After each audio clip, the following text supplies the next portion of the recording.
hoes in check.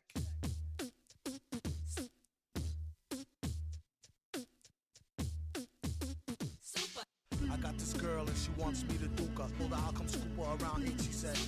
That sounds great, shorty girl's a trooper. No matter what I needed to do, she be like, on his own throne, the boss like King Cooper. On the microphone, he flossed the ring. Average MCs is like a TV blooper. MF Doom, he's like DB Cooper. Out with the moolah, I let her get her outfit just to cool her off. She said niggas ain't about shit. I wonder if she meant it, I doubt it. The way it be in her mouth, she can't live without it. And can't live with this, handle your business. Villainous, stay on a scandalous whole shit list. One pack of cookies, please, Mr. Hooper. It's fun smacking rookies, he is the look like a black Wookie when he let his beard grow. Weirdo, brown skinned, it always kept his hair low. Rumors has it it's a S-curl accident. Doom was always known to keep the best girls' backs bent. Some say it's the eyes, some say the accent.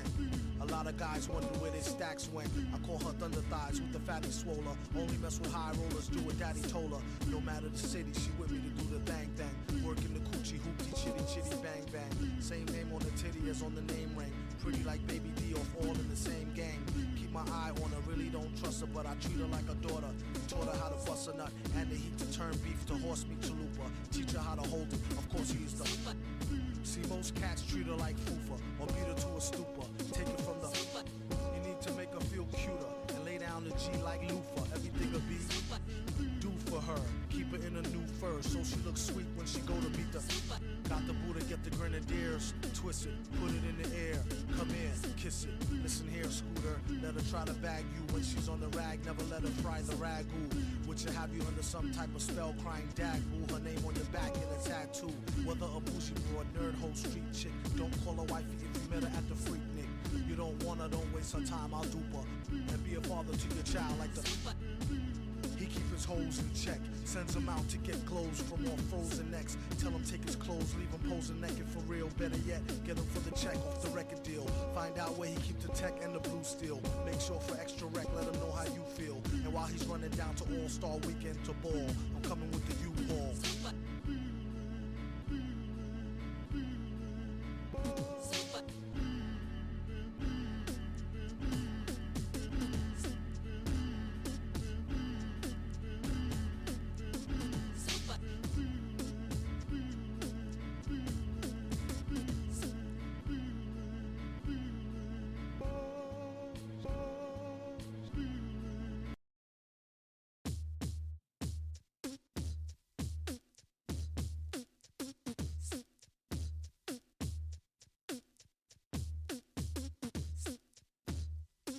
Your hoes in check.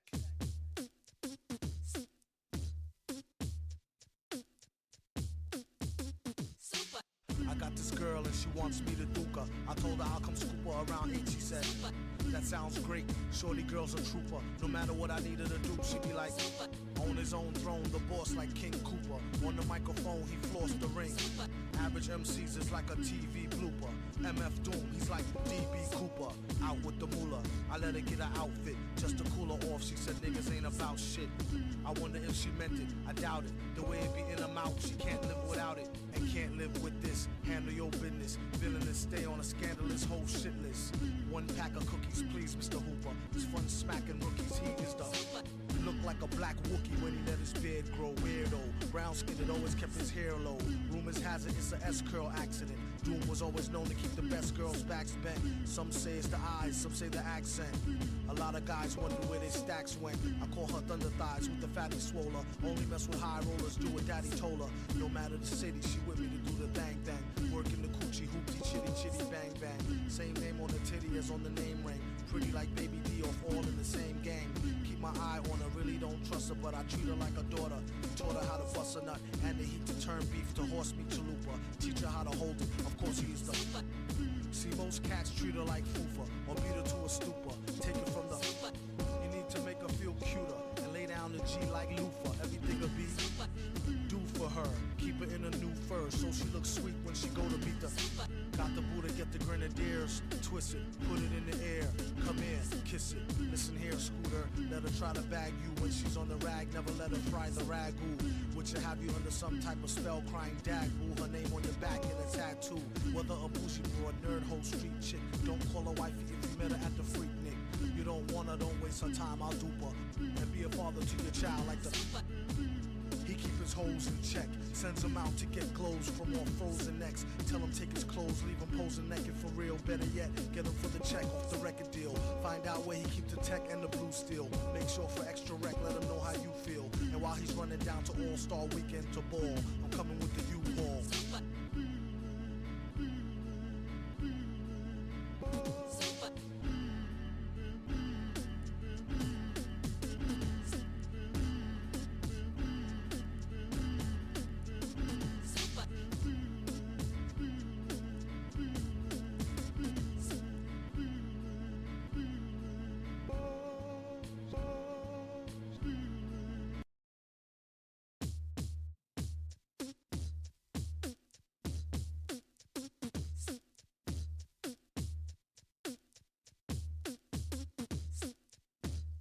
Keep your hoes in check.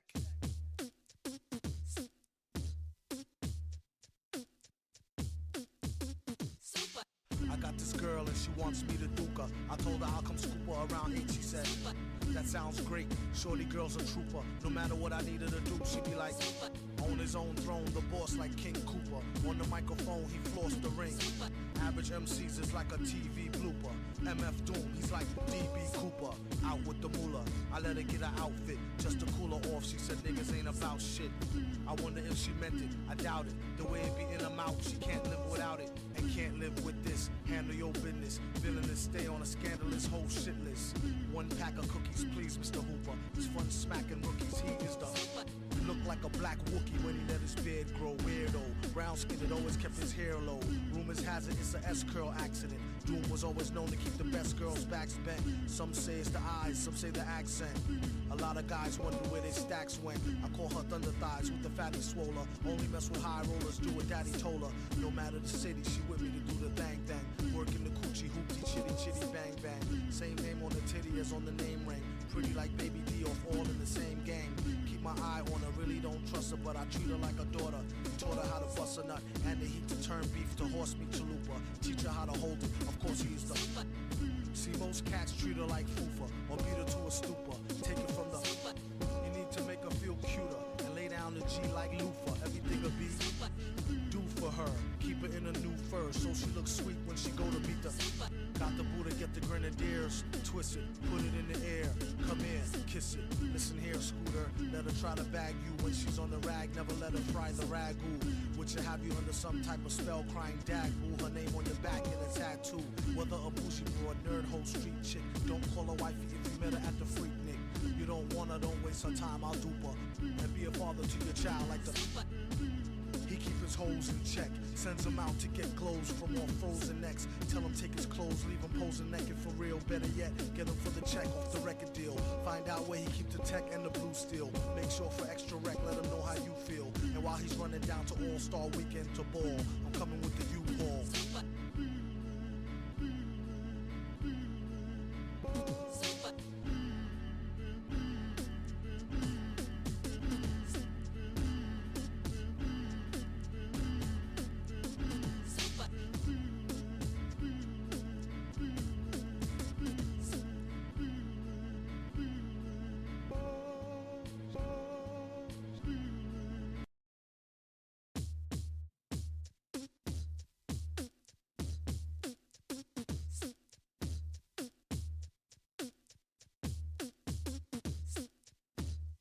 Keep your hoes in check.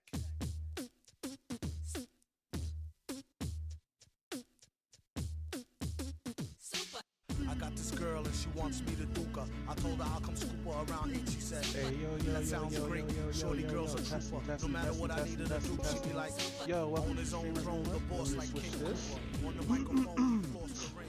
Hey, yo, welcome to the stream, everybody. Today I'm just reacting to some YouTube drama today, and let's get this shit started. I'm just fucking up my nose. Let's close out this and this. All right, let's close out the Epic Game Store because we need that open because we're gonna be streaming. Do I have anything downloaded in the background? Steam? Anything? No, we're clear. And let's react to some shit. This is by Rev says Desu. We're clout chasing VTubers get what they deserve. Let's do this. Guys, Rev here. So today's going to be a very wild video. Some major Oh man, I hope there's a lot of clout demons in there so we can exercise them. VTuber related drama that's going to go down many different rabbit holes. So essentially, we have a group of VTubers See my with mouse, that's very crazy. checkered past deciding to attack, harass, and even attempt to deplatform other content creators over what they believe is a controversial topic. Now, what is that topic? Well, it's the term spooky, because they believe Oh shit! So I was listening to this shit because like now the term spooky, spook, and all this other shit is like racist now. Apparently, I don't know how. the term spooky is racist. Well, anyways, just in time for spooky Dude's like, well, anyways. season, today is the last day that you can claim my Uwu Market Halloween spooky themed standee. You can see my character here. Yeah, I'm just gonna play this. I'm not gonna say anything. He's just selling his merch. This free standee with your purchase. However, you only have 1 day left to claim this standee. All the other merch. Yeah, why do you know what's hilarious about like selling an ads or whatnot? Like you gotta make the urgency of it like very apparent. Like you gotta make the urgency really, really apparent. Like if this was even a week ago, fam, fucking it would still feel like you have to like buy it that day or whatnot, even though the date is 2 hours ago or whatnot. Ooh, VTuber. I might go. I might go to here. We might go here, guys. From my drop will still be available, but the standee is only available for 1 more day with any purchase of my merch. And thanks again to all the support on my merch drop. It's been absolutely insane, by the way.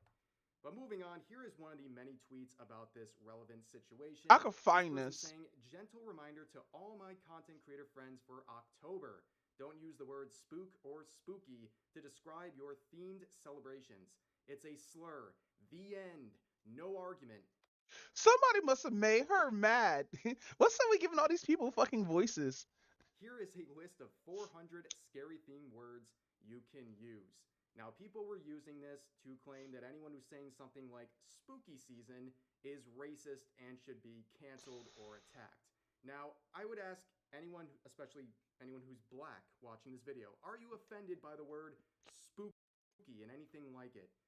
No, I am not offended by the word spooky, and I don't think any normal black person would be upset by the word spooky. Now, spook. Now, fucking that might be a different story. Fucking, it depends how you use the word. Like, oh man, I'm spooked, or like some shit like that, right? But if somebody walks up to you and be like, hey, you fucking spook, then you'd be like, what the fuck? You try to fight him. Well, you're not trying to fight him. You try to like start some confrontation. But to be honest, motherfuckers don't really care about this shit. This is internet shit, you know? And that's my black take.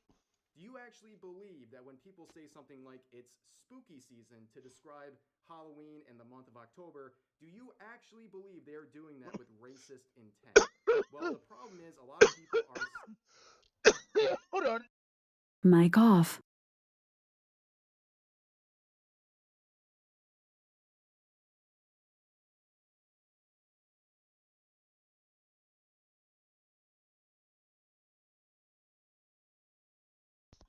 Mic on. Wow, my mic was off the whole time. Hold on, guys. Well, no, I was coughing. That's why. Oh, shit. Excuse me, guys. Fucking A.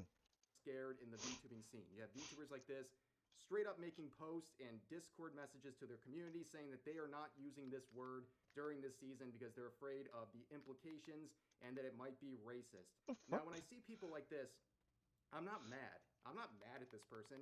I feel sorry for them because they genuinely fear that they're going to be canceled over something like the term spooky because some people decided that it's now a incredibly offensive term. Here's another one where they actually gave a poll asking because they now just found out about this whole situation. And you can see almost 80% of the votes said no, that term is not offensive. Ooh, that sucks. Ooh, that sucks. Let's go. The town hall has spoken. However, following up on that poll, this VTuber would say, well, looking at all that, I'm just not going to use this term during this season, and that they thank everyone for educating them on this. And honestly, even when it seems obvious that the community doesn't find it offensive, people are still scared to use this term. And Yeah, fucking internet clout is weird because like you have like a whole like just section off group because like mind you, a lot of VTubers like have noticed are like women or whatnot, and a lot of them are like naive. Not saying that being naive is a bad thing, but a lot of them are naive to like a lot of things that happens that go onto the internet and shit like that. And there's since there's a lot of groupthink on Twitter or everything like that, fucking people see how rabid people can get after saying one thing that others don't agree with, especially when a large few don't agree with that. Not saying that the something has to be bad. It could be something like common or whatnot, like spooky and spook. And how the people will just foam at the mouth attacking somebody just for having a different opinion that's over theirs. Like we're supposed to have groupthink or some weird shit, you know? Like we're supposed to think like they are supposed to think and be like, oh man, she's 100% right. We shouldn't use this word. It is racist, even though it's just a fucking word. Now, mind you, kind of stupid that this person fucking try to turn that into something racist or whatnot just to get like clout and everything like that. Because honestly, the clout didn't come in different forms. Like the person like that whole post doesn't even look like it's for clout, but it really is like dead ass. I need to take a shit pretty soon. I'm probably gonna go be right back in like the next 10 seconds. and we'll just kneel to the messages that we've been sharing in this video. But here's one of the main tweets. It's nothing unique about this one. It's similar to the first one we looked at. Same sort of message. You can't say these terms because it's offensive to people. But this is the one that a lot of the VTubers would be talking about and referencing. And one of these people is named Mavis, who is a VTuber. They said, I've seen a lot of people use this word just today. If you didn't know, you didn't know, but change it now that you do. Please read this tweet and listen to Black. Oh no! Hold on! What? No! What? No! No! I will not accept this shit! Ew! No! Fuck out of here! So the reason why I'm like yelling and shit like that because like nobody's talking to black people about this. This is the crazy part. Black folks about this. Lock in No replies to one's this talking just in to case black not engaging people with any about quote retweets this. or shitty responses. You're not Hold worth on. my time. Yo! This is crazy. No. Dude, no one in this community is talking to anybody who is black about using these fucking terms. I understand that a lot of these people are young or whatnot, because a lot of VTubers are like young and they're like 20, like they're mid or early 20s or whatnot. Me myself, I think I'm the only like almost 40-year-old VTuber. I assume that. I might be wrong. There might be other VTubers who are like in their 40s already doing this shit. But me personally, I'm the only 36-year-old black VTuber that's on YouTube and Twitch right now, and fucking that's crazy. Nobody's talking to black people about this.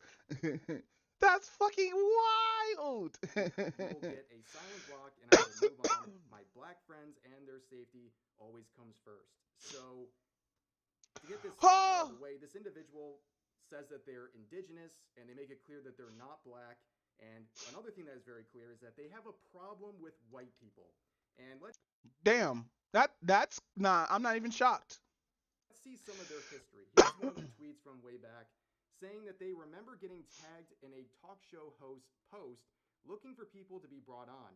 I politely declined because absolutely no way am I going to join a talk show hosted by some cishet and potentially white that.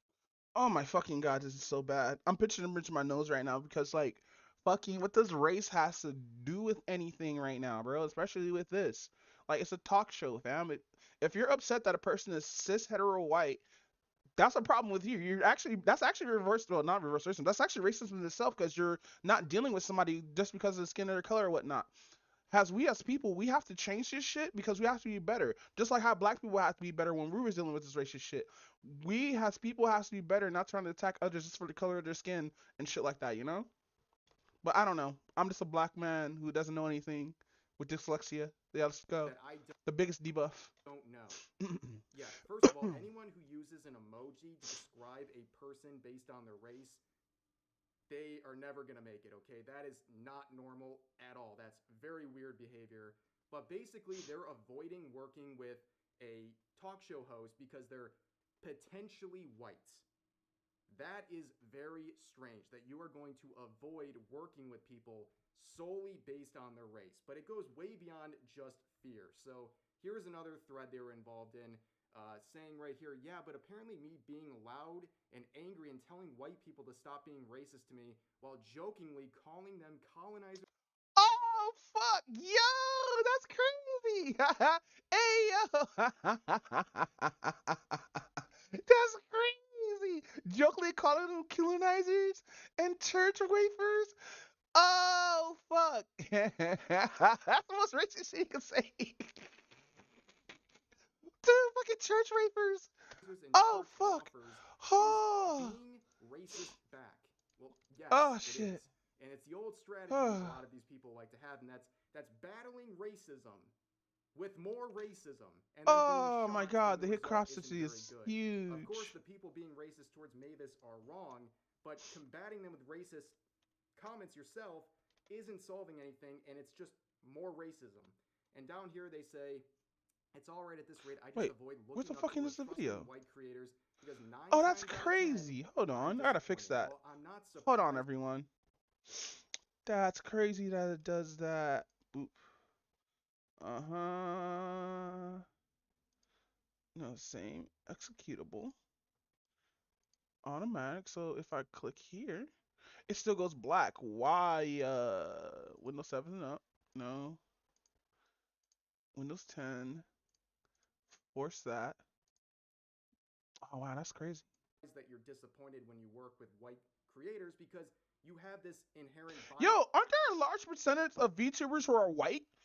So, like, if you say shit like this, won't that just alienate you from, like, working with anybody who else is white or whatnot, or your white friends who are probably VTubers? Because, like, this is damning, right? Like, you can't say that you're this, then act like the people who you dislike, you know? Towards them, and you think all these bad things about them. Of course, it's not going to work out when you have that sort of a mindset towards a group of people based on the color of their skin. But moving on, they also retweeted this, just making it very clear that they don't believe there's a such thing as reverse racism. No. It's not reverse racism. That's just dead ass racism. Reverse racism be liberal racists trying to tell you, as a black person, how you should act as a black person.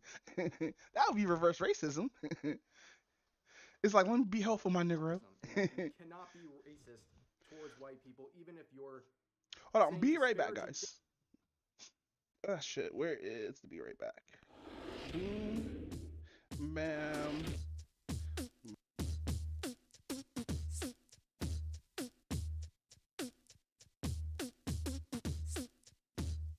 Keep your hoes in check.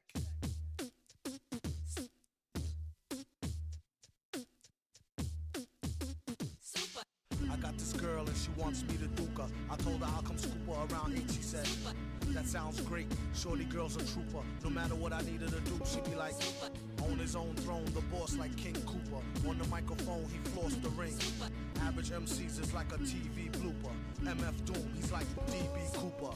Out with the moolah, I let her get her outfit just to cool her off. She said niggas ain't about shit.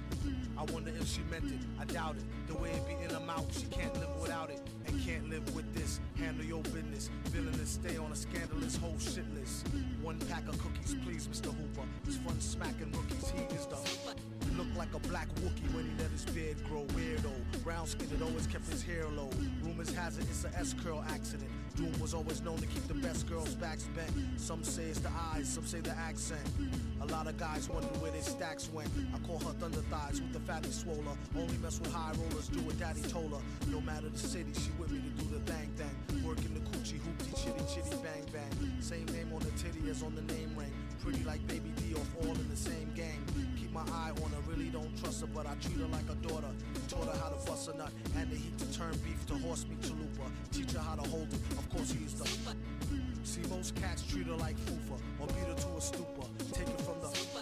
You need to make her feel cuter and lay down the G like loofah. Everything will be do for her. Keep her in a new fur so she looks sweet when she go to meet the.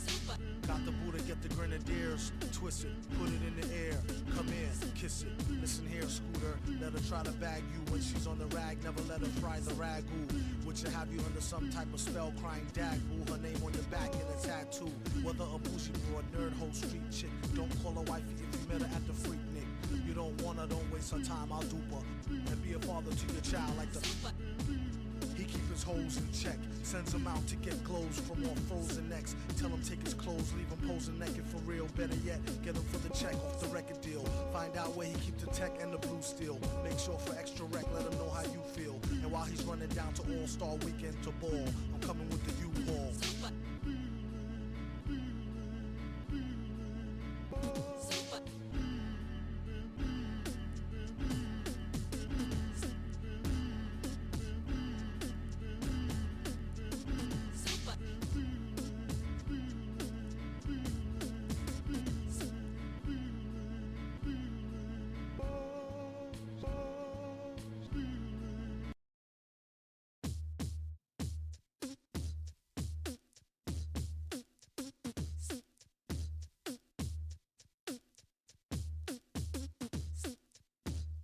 Keep your hoes in check.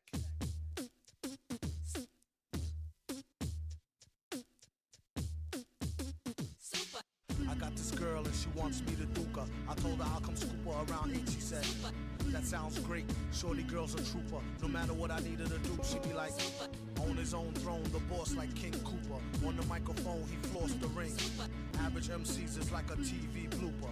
MF Doom, he's like DB Cooper. Out with the moolah, I let her get her outfit just to cool her off. She said niggas ain't about shit. I wonder if she meant it, I doubt it. The way it be in her mouth, she can't live without it. And can't live with this, handle your business. Villainous, stay on a scandalous whole shit list. One pack of cookies, please, Mr. Hooper. It's fun smacking rookies, he is the... Look like a black Wookie when he let his beard grow. Weirdo, brown skinned, always kept his hair low. Rumors has it it's a S-curl accident. Doom was always known to keep the best girls' backs bent. Some say it's the eyes, some say the accent.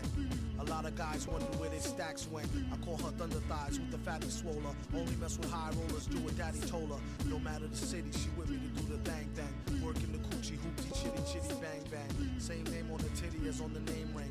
Pretty like Baby D off all in the same gang. Keep my eye on her, really don't trust her, but I treat her like a daughter. Taught her how to bust a nut and the heat to turn beef to horse meat chalupa. Teach her how to hold it, of course he is the... See, most cats treat her like fufa or beat her to a stupor. Take it from the... You need to make her feel cuter and lay down the G like loofah. Everything will be do for her. Keep her in a new fur so she looks sweet when she go to meet the... Got the Buddha, get the grenadiers, twist it, put it in the air, come in, kiss it. Listen here, Scooter, let her try to bag you when she's on the rag. Never let her fry the ragu, which will have you under some type of spell, crying dag boo. Her name on your back and a tattoo. Whether a bougie broad, nerd, hoe, street chick. Don't call her wifey if you met her at the Freak Nick. You don't want her, don't waste her time, I'll dupe her. And be a father to your child like the...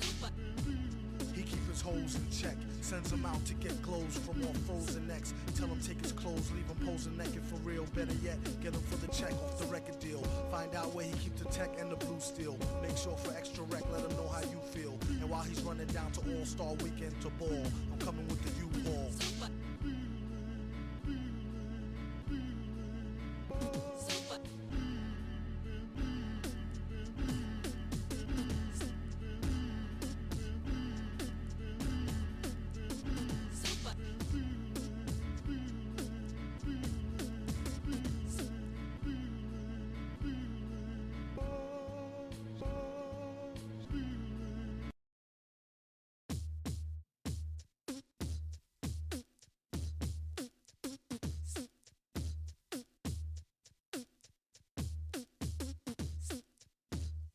Keep your hoes in check.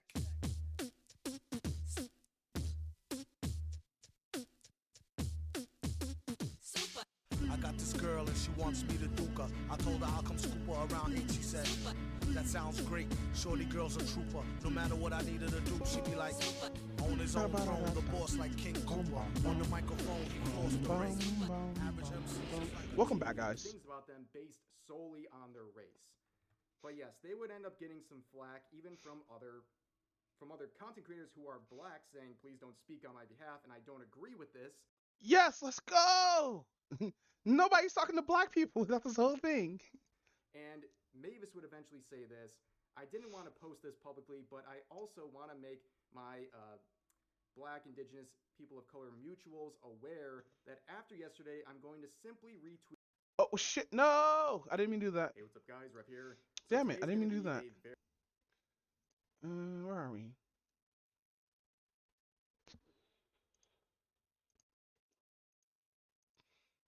Yeah, I'm being spoiled, guys. Hold on, we gotta go a little bit back. There we go. Towards white people, even if you're saying disparaging things about them based solely on their race. But yes, they would end up getting some flack even from other content creators who are Black, saying, please don't speak on my behalf, and I don't agree with this. And Mavis would eventually say this: I didn't want to post this publicly, but I also want to make my Black, Indigenous, people of color mutuals aware that She got to be like super young. It's like the only way you talk like this if you're constantly on the internet, dead ass. And me, a person who's trapped on the internet, yes, guys, I need help. I'm trapped in the internet, guys. Please help me, please. Fucking the internet. It's so weird. It's so backwards. I need help out of here, bro. I'm stuck. I'm constantly online seeing this shit. But no, the only way you're saying this if you're constantly online. Like this is literally jobless behavior. And yes, I'm saying that as a person who works from home. And not saying like, working from home was jobless or whatnot, but like editing videos or whatnot just for like, for like random people on the internet feels kind of jobless. I should be doing this full time at like a studio or whatnot, but like fucking I know I'm still garbage and I'm probably not gonna get past that unless I actually like pay the $2,000 for all these programs or whatnot so I get like professionally good. But then again, to get professionally good, you have to just keep going, keep learning and stuff like that. Probably get some new techniques under your belt, post your shit out there and everything, and then you might not be jobless anymore. But no, this is definitely jobless behavior as a person who feels he doesn't have a job.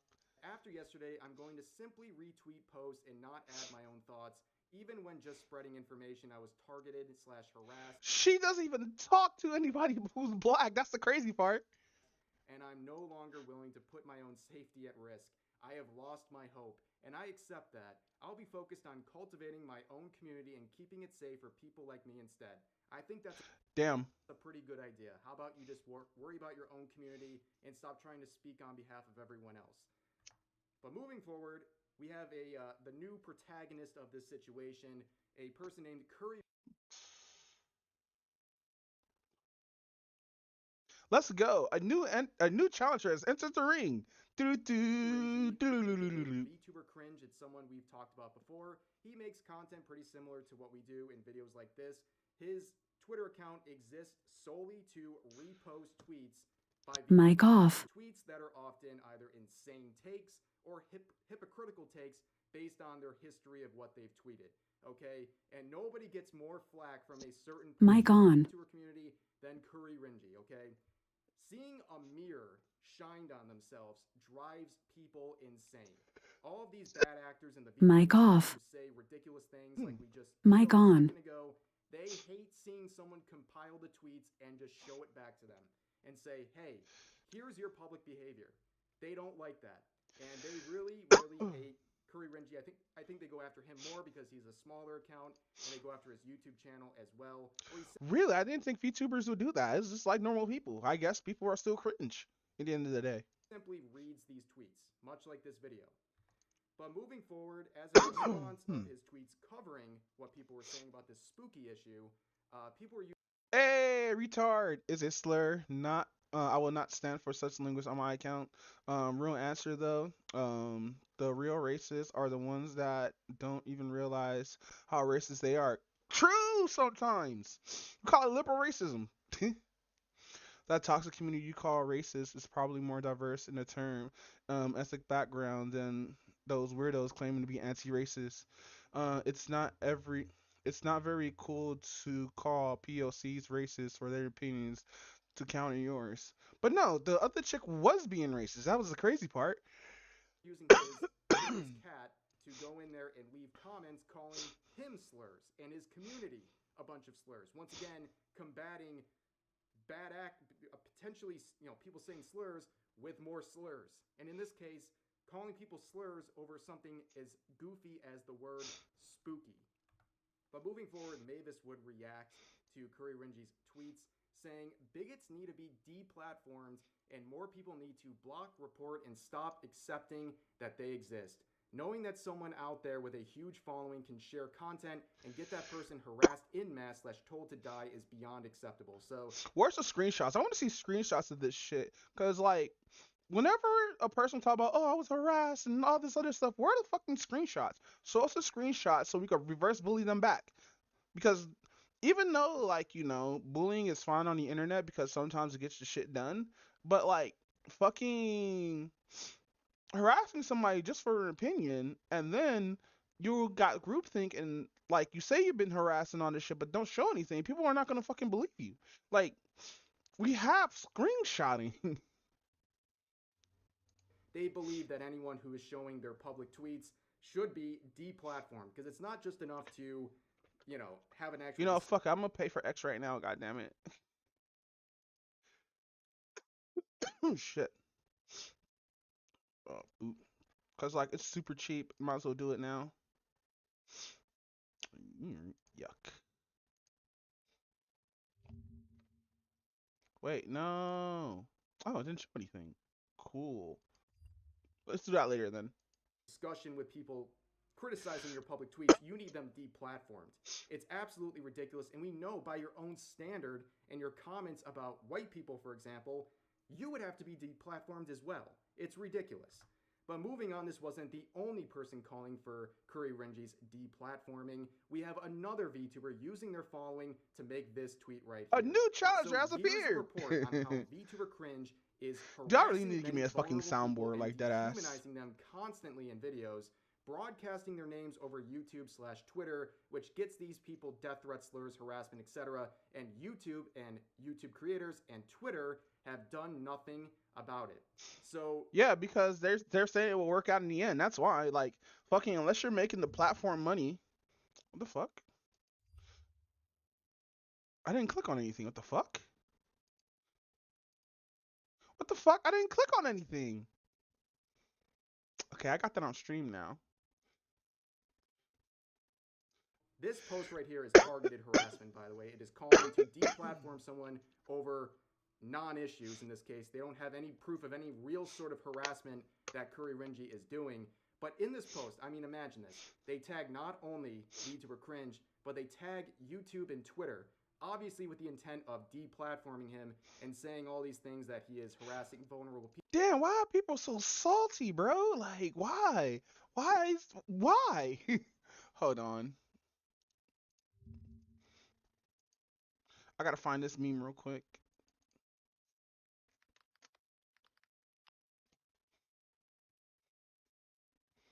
Here we go. Why? You gonna play this twice? Why?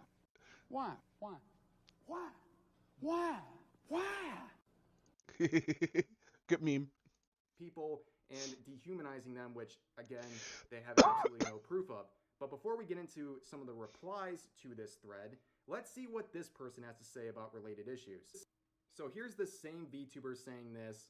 Y'all aren't actually insulted by any of their funny as F names for white people. Y'all not talking to black people about this. No, it is. That's crazy. No one's talking to any black people during this whole time.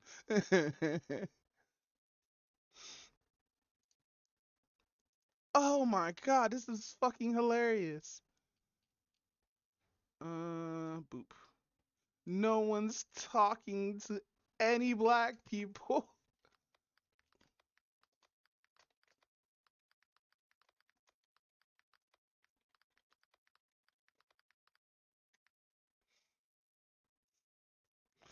Oh my god, this is crazy. People, you're just racist looking for any opportunity to be that way justifiably. Names for white people are not slurs. Slurs are systematically oppressive for years, but you already knew that. I'm over here admiring the creativity as someone who already calls himself the Mayo Boy, seeing color of popcorn ceilings and ranch roach. Like, how is that not too hilarious to ever get mad at? That's right, because you're not insulted. You're just an opportunistic racist. So it seems clear that this person is white, and they have some sort of a savior complex, calling themselves the Mayo Boy. Now, of course, seeing these sorts of phrases and terms used to describe white people, if this was put over to me, if people describe me like this, personally, I wouldn't get my feelings hurt because I just don't care. But the thing is, I can also acknowledge that calling someone an insult and reducing them to something like a roach Yeah. based Nah, he's right. solely on the color of their skin is an act of racism. Man, roach is the most funniest slur I ever heard in my life, because that takes like they're right as male, but also calling them a roach, that's kind of crazy. But I use terms like snow roach because that's just funny. That is a very logical conclusion. You don't get Like usually use those terms to roast somebody, not actually be racist, which is crazy because everybody's using it in a racist way. a jail free card because you're talking about white people. It's very clear you have some Like if you don't hear your head ass after that means you're not even being roasted. That person's being racist. sort of a bias here, and you think that calling someone a ranch roach based on the Or color of their ranch roach. Hey, yo. I gotta use that one. Ranch roach is now in my vocabulary. Oh wait. Mail boy, seeing the color of popcorn ceilings, chillings, and roach. How is this not hilarious even to get mad at? No, it's still racist. skin is not the product of racism when it clearly is. But Ah, moving forward, fuck. the original tweet, the call-out thread against VTuber Cringe, attracted a lot of the usual suspects, people who are pro-harassment but want to call out VTuber Cringe for apparently harassing people. So here we have Akura Dere. So Akura is someone who every couple of months is getting canceled because they go on some sort of a rant about drawings or something like that and try to harass people over it. And they jumped in saying that VTuber Cringe got them harassed into oblivion.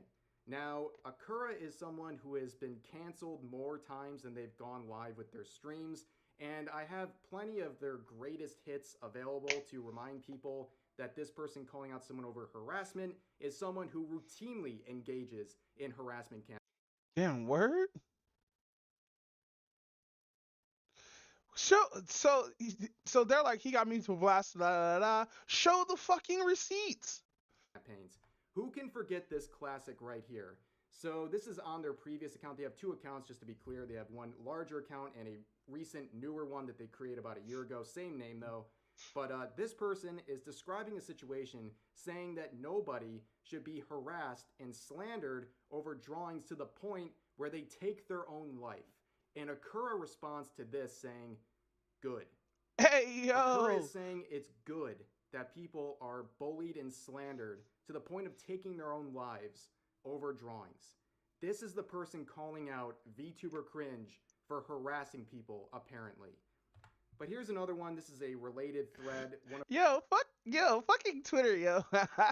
Like, the only way you can survive this shit if you kept 90% shit of, like, closed or, like, don't tweet. Just don't tweet. Stop tweeting, guys. Just, cause, like, some of your opinions be shit. Just like this shit, like, here. Like, guys. Listen, I understand you want to get your voices out there, but some of your takes don't need to be out there like that, though. Like, yeah, everybody has, like, a take, just like how everybody has an opinion, just like everybody has a booty hole. Fucking, it's gonna be your booty hole, but sometimes shit's gonna come out of it. And this is shit that we're talking about right here. This shit right here. Your tweets are public. Like, my tweets are public, Red's tweets are public, everybody who's on Twitter tweets are public unless you have, like, a certain setup. And even then, your tweets are still public. Because, somebody can screenshot them. One of her many breakdowns over drawings. So this person says, do you really think it's good that they receive harassment for liking a weird fictional thing? And Akura responds by saying, for being a pedophile? Yeah. So of course they're saying you're a pedophile by liking certain fictional content, which of course waters down the term pedophilia to something that it's not, which actually aids real predators in the process. So congratulations on helping. Yeah, that Vox shit is still wild. Out real predators by reducing this word to drawings. But yeah, you can see, and then down here they're calling people delusional for saying that harassing people over drawings is not good. Yeah, it's a very clear behavior, but remember this standard. they set up here for people, calling them predators over drawings. So they make a related thread here saying, I love people who speak out against and don't just stand quiet on the sidelines and let people get away with stuff. Speak up, quit idolizing bad people just because they have a following or because they gave you attention. Just because someone follows you doesn't mean they Jesus Christ, you just cringe. give anything about you and you have a chance with them. If you Are they doing this just so they can't get noticed, so they get hit up by Rev, so they get noticed and like more followers and shit like that? Because like to a cloud demon, they don't care about the bad. That ass. continue to support racist, homophobic, lolicon streamers, even though you know all the accusations against them, I'm going to assume you're just as bad as them. So it's always hilarious to see people lump in people who consume a fictional body type to racists and homophobes, like those are in any way comparable. But yes, this is a Damn, guys, homophobes and racists are just pedos now. Damn, that's crazy. Damn, that's crazy. direct call-out post encouraging people to Like, if I just call like a white person c word or whatnot, because I can't say it on Twitch, but I can say everything else in the book on Twitch. Fucking, if I call them what's that food? I'm trying to think of it. Um, Starts with a R. Damn, I can't really think of it right now. It's on the tip of my tongue. Not saltine, not the fucking white ones. It's the like Ritz. There we go. Call my white boy Ritz. call out and harass people for being lolicons, for example. Calling out people for being racist and homophobic, sure, that's fine. But over drawings? You want to lead harassment campaigns over drawings? Well, You know, somebody got to make the ultimate wallpaper of a racist, homophobic lowly or young girl in like an outfit. Somebody got to make this into artwork now. say we've already seen some examples, but I was also a part of Like one safe of for these work harassment artwork, because you campaigns. know, It was don't actually lewd the lowlies. my fiance who got I'm called still pissed off that people lewd Anya. Like, I hate dojins. out because apparently she's like a lolicon by proxy because she's What? engaged to me. But she made a whole call out thread on my fiance, Darling Straub, about a year ago. This was a What? Wow, that's too far. That's way too far. That's crazy. Wow. swiftly How angry you gotta be. deleted thread because she got angry that my fiance said if you don't like lolly VTubers and that sort of content, you should block them instead of harassing them. Pretty simple message, but they didn't like that, so they made this call out thread. Like I said, backfired immediately, and it's just another example, right? So they hate. Oh, what is this? What is this? Bro, she got no legs, no arms, and her eyes got taken out. Is that what I'm looking at right now? It's like an AI image. I know it's real artwork, but it looks weird. That's all. Hate lolicons. They say this, right? But here is one of their retweets from today. This was retweeted today on Akura's account.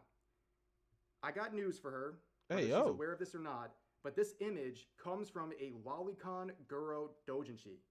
Okay? This is Oh. lolicon, Guro, and also the entire premise So Goro is a very, very gross ass tag. Don't ever like no, I'm dead ass serious. Don't ever look it up. Cause like basically it's just gore. That's basically what it is. It's really, really fucking gross. Especially when it's in a dojin form. Like if it's non-dojin, it's like let's say like it's like something like um Goblin Slayer or whatnot, where no, let's say it's something like fucking Berserk. That's easy. Where it has like a bunch of people getting dismembered and stuff like that. That's safe for work Goro because it's usually not involved in a sexual way. But Dojin Goro is just kind of like, yo, like, it's just, it's fucked. Let's just say that. of what we're looking at here. Because like Goro involves a lot of like, Goro and Dojins involve like a lot of necrophilia and shit like that. Nah, ugh. Is centered around the R word. So do you support these things or what? By retweeting them? Because it would make you a very big hypocrite by your own standards. And of course, you guys know the drill. Your likes are public. I had a couple of these Let's go. from back in the day. The kryptonite of aunties, Marin Kitagawa, 15 years old. Of course, in her panties and her likes. Her likes are public guys. Oh fuck. Ah! You know what probably happened? She probably thought it was cute. That's why she posted it. But no. Hey yo, she got caught. And going forward, here's a chibi version of Hey yo. Marin Kitagawa by Kevin, who's a great artist, by the way.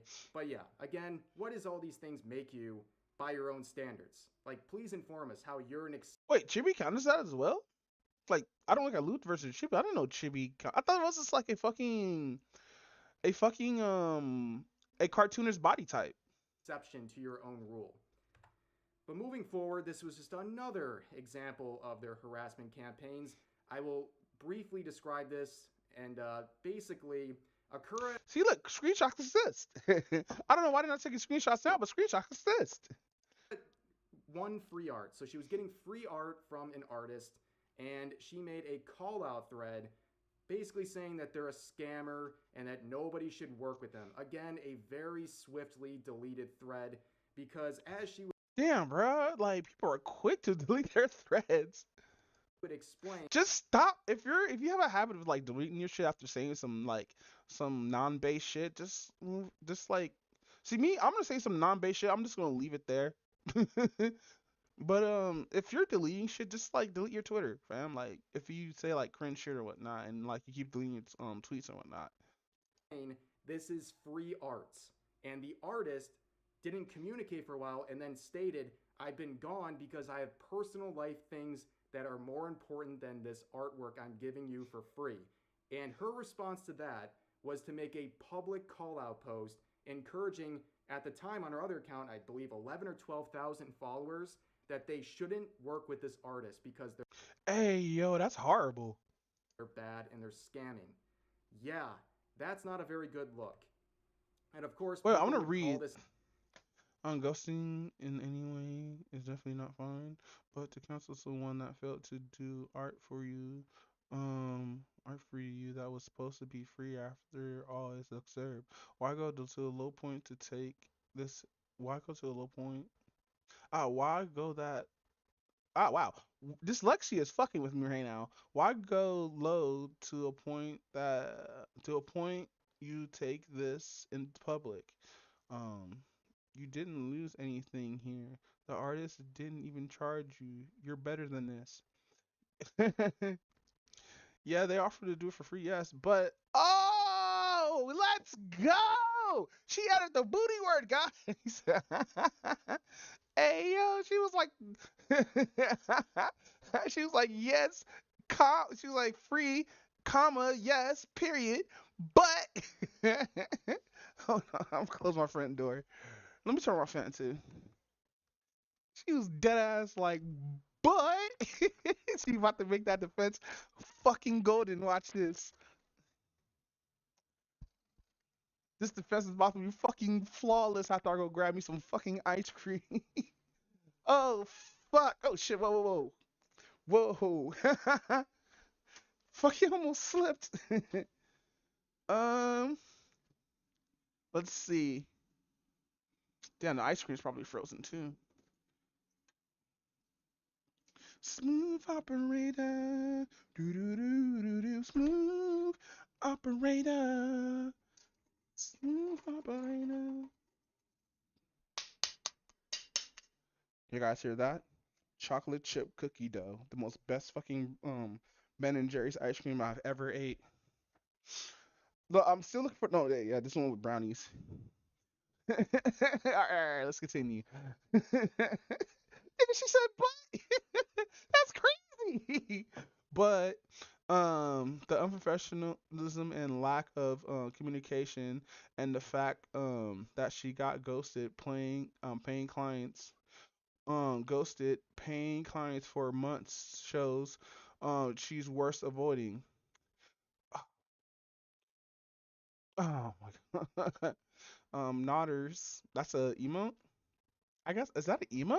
The fuck is a nodders?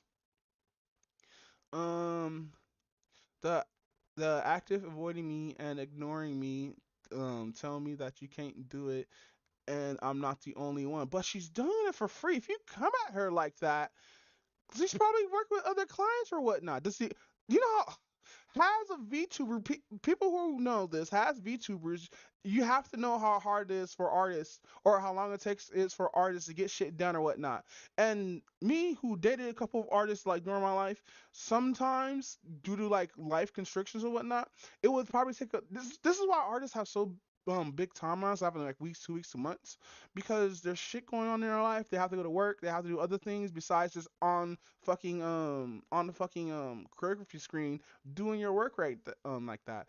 Some people can't finish your work in 3 days. Some people can't finish your work in the next hour unless they're really really that good and you show them what you want and explain to them what you want and stuff like that. Because artists love details. You know, like editors like details. YouTubers like details. Like you have to understand that motherfuckers have lives outside of fucking doing artwork. Like why though? Yeah, that's not a very good look. And of course, people would call this out, and they think, once again, that they're allowed to be upset and they're allowed to call out people. But Now, understand if this artist didn't give a timeline, then like maybe I could give him some leeway. But no, you're already like at that point where you can't be forgiven for certain shit. And they're probably a good person too. It's just like, yikes, fam. Your Twitter is not looking good. apparently, no one else can do the same.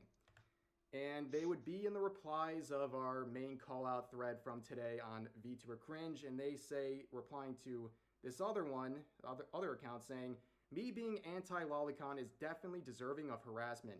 Me not sharing their disgusting opinion? What are you even talking about, dude? So let me make this clear. It is very okay, very valid that you're anti Lolicon. It is perfectly fine to not like Lolicon. But no, that does not justify harassing people over something that you can just simply avoid. You don't. uh, I don't agree with that take a little bit because like even though lowly cons are not actually like in the act doing anything like that. I don't know. It's artwork. As long as it's like safe for work, I don't really give a shit. Like it doesn't affect me because I don't go out to look for that kind of thing or whatnot, unless it's for a meme. But like fucking nah, man. Like fucking it's artwork. Why are people so angry at artwork? Let people do art, I guess. Like as long as it doesn't like as long as it's not what Shad Base was doing back in the day, you should be fine. Shad Base is like Shad Base got in trouble for like doing because he does a lot of like lolicon work and shit or what is usually for like a meme or like usually goes into it or whatnot. But he like to like de-age a lot of older people or whatnot, like Harmony or whatnot, right? And I think that's what it actually got in trouble for actually, because he aged down the fucking the actor or something like that. And he got some controversy with that. Then he took it out, and then he got hit by the courts. And I I'm paraphrasing, so I'm probably telling the whole details fucking badly or whatnot. But Shad Base be wildin'. Let's just say that. How do I know about Shad Base? I used to have this meme of um, of um of a funeral. Like it's a comic of a funeral, right? And so fucking they're all crying or whatnot, and like I guess the priest is like, "You have to be a man in the house now," and I, the boy walks up, grabs his mom's ass, and starts making out with her, and it's supposed to be like the ill factor, but you know it's supposed to be funny because like it's supposed to be like cyanide and happiness, but way darker. Because cyanide and happiness can go over that line, but not that far. But no, it's super funny. If you understand that it's a meme, it's actually just a meme. Like lolicon stuff, you don't like lolly VTubers and anything related to it. Oh, also, there's one where like this is gonna be a little bit racist, but there's one where these four black dudes was watching this they were babysitting. No, actually, no. It starts off the four black dudes coming to the house, right? They're super buff, super ripped, or whatnot, and they're supposed to be babysitters for this girl, right? And you're thinking like, oh, this might be a bad thing because, like, you know, Shad Base does anti art as well. I think. I'm not 100% sure. Um, And then you go to the next panel or whatnot, and it's just the four black dudes just playing like pretend like the dressed up as like you know how you see that trope when you're at the small girls table or not, and they like preparing like fantasy stuff like fake like tea and stuff like that, and they're really doing all girly shit. That's what it was. And one of the black dudes getting his nails painted by the other black dude. It was funny as shit. Do it. Simply move on.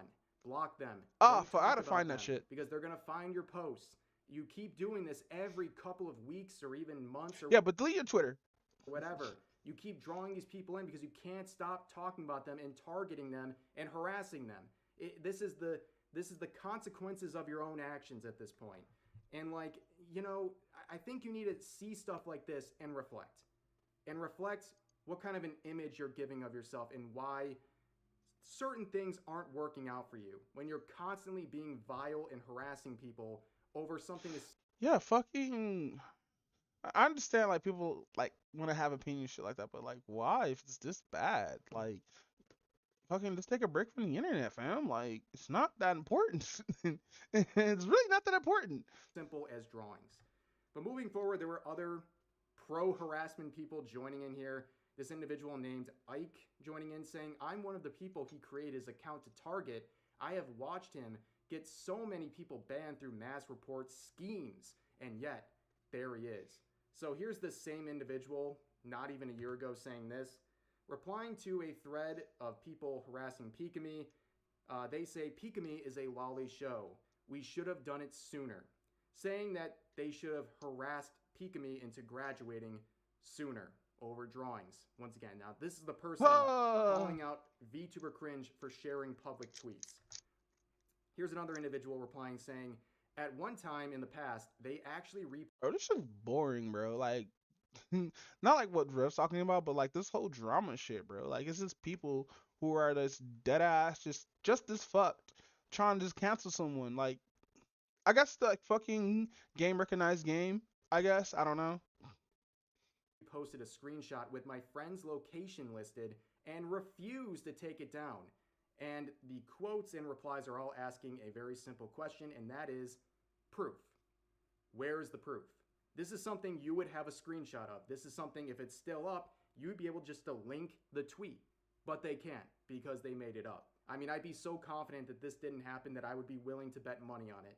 But that just goes to show you how people take advantage of moments like this to make themselves the victims of a situation that never even happened. But moving forward, the main VTuber in Wow, look at all these YouTube links. Wow.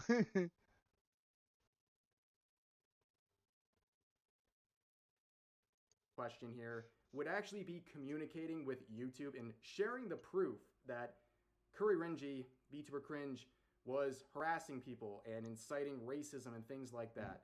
And they shared as their proof a screenshot of someone's comments on a video saying, gotta thanks the VTweeter for teaching me another slur I can use. The American is funny as F for making this happen. Stop. It's actually some delicious, by the way. How do we know that was the fucking video? That could have been any random screenshot for any random video. How do we know that it's from there? That it's from directly there. Yeah, you posted 3 videos here, but how do you know that fucking this came from that fucking whatchamacallit? From that What does that have to do whatchamacallit? with VTuber Cringe? Yeah. You don't control your comment section. What would happen if someone made a comment like that under one of your videos or streams? Does that make you responsible for them? Well, you kind of can, but like it only got 7 likes, which means not a lot of people like this. Absolutely not. And this tweet or this Mic reply off. honestly just sounds sarcastic. They're saying that this whole, because it's the spooky topic, it was a video he made. It sounds like they're saying, wow, people are trying to claim that spooky is a slur, so I'm going to add that to my arsenal, mocking them, because it's not actually a slur in their minds. Mic on. Man, I forgot my mic was off the whole time. This is crazy. Hold on, let's rewind.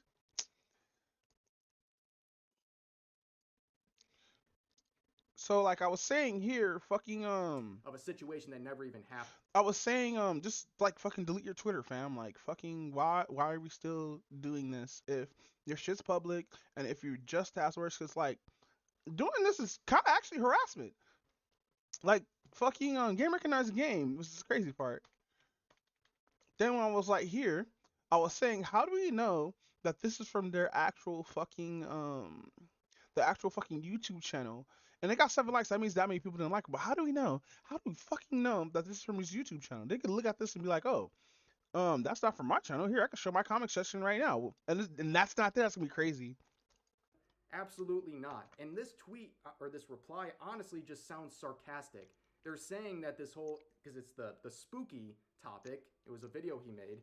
It sounds like they're saying, wow, people are trying to claim that spooky is a slur, so I'm going to add that to my arsenal, mocking them, because it's not actually a slur in their minds. But that's their proof that this person needs to be deplatformed, completely deplatformed. And they would keep on going and sharing more and sharing their original thread. And I hope to God, By the way, this is a bot. YouTube is not actually taking any of this seriously. Of course, this is the typical bot responses. But the idea that these people My first time seeing this video, by the way, but yeah, but that's a bot. want to deplatform someone who's just reading their tweets is insane to me. And of course, he would make a video going over this situation. I will put a link to it in the description. Make sure to support it, give it a watch, and yeah, he's just going over the situation and their attempts. It's good to keep these things archived as well. But we're gonna conclude this video now. Haha, this meme.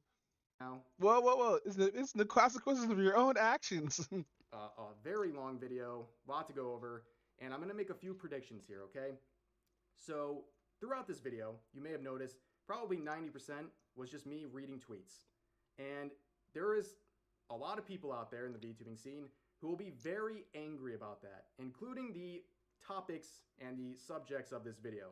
I guarantee every single person who was featured negatively in this video will claim that I am harassing them, when in reality, I am just sharing their own public tweets and comparing them against their previous statements and similar things like that. That is all I'm doing. They do not like the mirror that is being shined on them because they know deep down.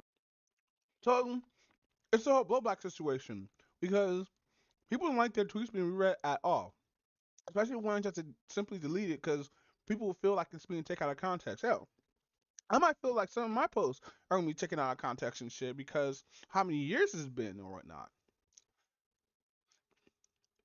But fucking just delete Twitter. Deadass. Do your Twitter account.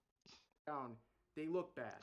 And there's absolutely nothing wrong with sharing this sort of information. It is important. It's also important to know how people in the VTubing scene act. People want to know how you treat other people. And the crazy part is, you're gonna be able to read people's tweets that you're blocked, which is both bad and good at the same time because like fucking it's bad because like of course the person gonna get fucking harassed. They're gonna get all this shit pushed out there while those people who they block, even though they can't comment on it, they can still fucking show screenshots and add their own shit little twists into it or whatnot. But I see this as a good thing because people block certain people so they don't want to get it found out or whatnot, or they don't want their shit get put out there and be sure that they're unmoral or whatnot, you know? Like liking tweets that you hate. Based on your tweets. It's important information and it's something people want to know. And I'm glad to share these sorts of pieces of information because it's important to the community. But that's going to do it for this video. I hope you guys all enjoyed. Please share all of your thoughts about today's video in the. Did you found good video? Well, let's go to this guy's content. Hey, I'm not subscribed to him. Let's go. I think I did watch your video. Hold on. No, I haven't. I'm pretty sure I read. Oh, you know why? Because he was on fucking what's the name's podcast, Some Ordinary Gamers.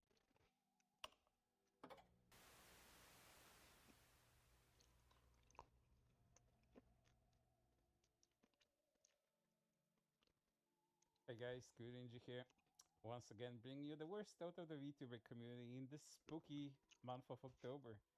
And what's spookier than my own personal drama and attempts at deplatforming me from both Twitter/X and YouTube. Well, there's a whole lot to unpack with this one, but it is very funny to me. And I hope this person succeeds at what they want to do. Alright, you know what? I'm gonna watch this a bit later. This is gonna be the same thing, shorter. I do want to watch this, but I'm gonna come back to it.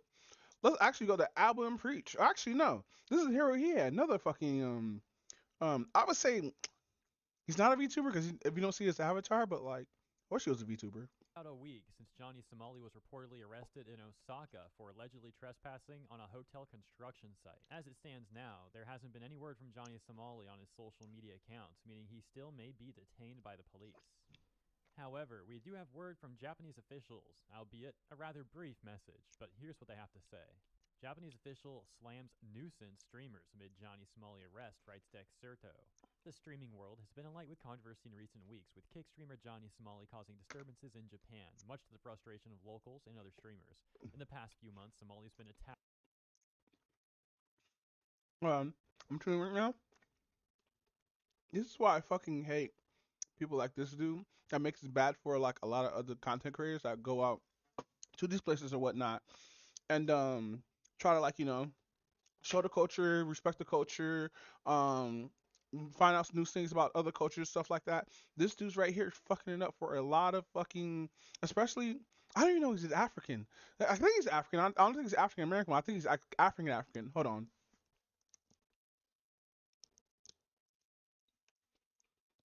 Charging battery.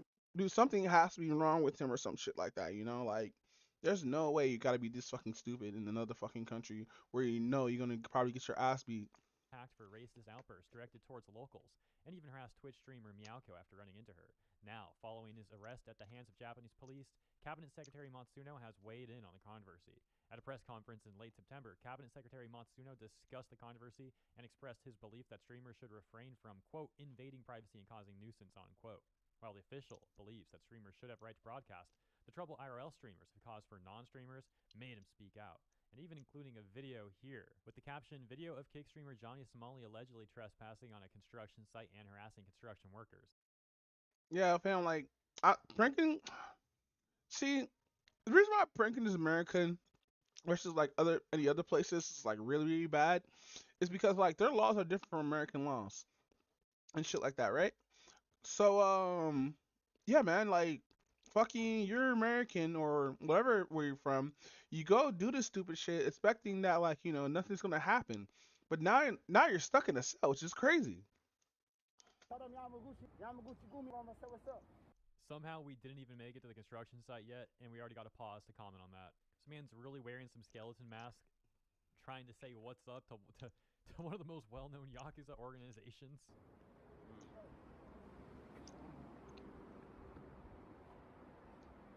Oh, he's Who's gonna get stabbed? going into the warehouse? Nah, this is wild. I'm just a cameraman right here. I'm just a cameraman. I don't know what's going on You hear this cameraman talking about, I'm just a cameraman, I don't know what's going on, but you following him still? right now. I am sorry. Oh, he's going in the warehouse, dog. Oh my God, Chad, what did I get myself into? Oh, he's mad. He's getting mad, bro. He's getting activated, dog. Chat. He's getting activated, dog. He's pushing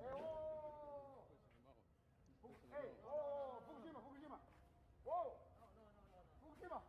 Wonder if he had any idea at this moment.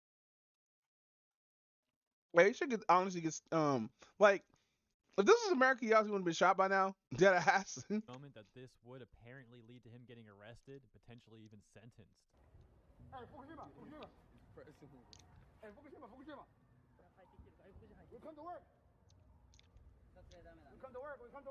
I'd imagine potentially the prosecutors would bring up all this other crazy stuff he's been doing over the months too. However, for now, that seems to be the update. Let me know what you guys think about that in the comments. Man, dude was like, I really saw what Logan Paul was doing in Japan and was like, I want to replicate that because I think that's just funny. Dumbass. This game developer Yandere Dev got into some trouble on Twitter when Hotsticks tweeted out these Snapchat DMs with the caption, Yandere Dev unintentionally. Yo, this shit is fucked up in so many fucking ways. Because like I used to follow Yandere's dev shit until he started like being a fucking idiot, talking about, oh, people are bothering me, I can't get anything done. I even though Tiny Bill represented me, fucking wanted to help me, fucking I didn't want to like, you know, start from scratch and all this other stupid shit, right? Cause like dude had a whole fucking company backing him for Yandere or Yandere Simulator, and this dude, you know what? It's just gonna be 42 minutes. I'm trying to enjoy my ice cream. This ice cream's actually fucking delicious.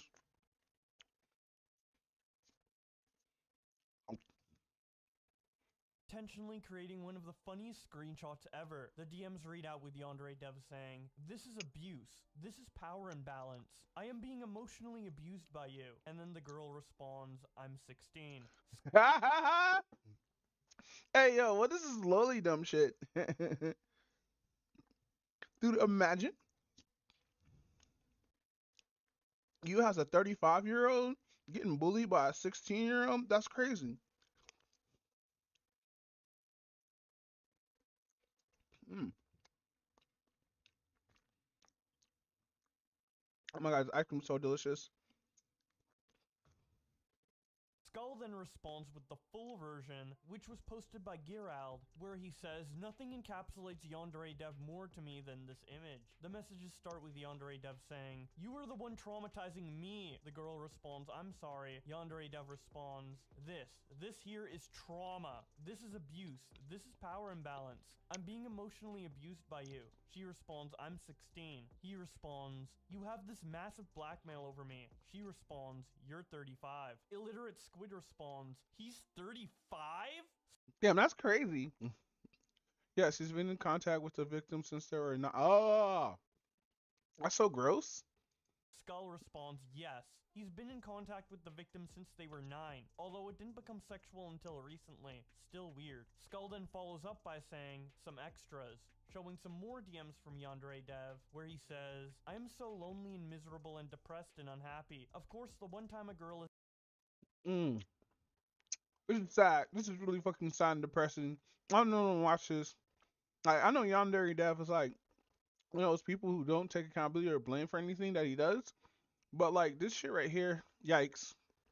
was actually nice to me, I got attached. You were so funny and fun and charismatic. It made me want to keep talking. I am not an evil predator who goes around raping little girls. I am a lonely, vulnerable man who made a mistake of being flirty to a girl who was a bit too young. Like, the physical difference between a 17-year-old and an 18-year-old is like less than a 6% difference. So being attracted to a 17-year-old is nearly identical. You're lying. You're lying. To being You know what? attracted to an 18-year-old. It's not really a black and white thing where a person transforms overnight as soon as they turn 18. It's a slow transformation over time. Alan Four Numbers responds, not the pedo math. Shadow Cringe The Lord pedo says, math. that's only 88.89% of 18. KNY says, literally this. Christ, you are extremely fucking selfish. Die. I am 14 years old. Cringe Lord also says, how is he gonna justify this?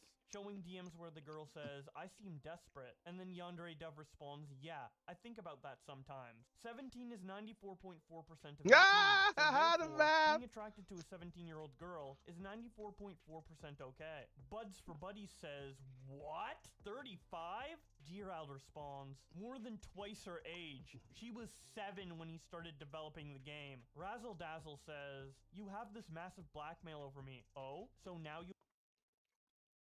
Okay, this is stupid. This is why communities with adults need just only be for adults and not allow kids into it. Mic off.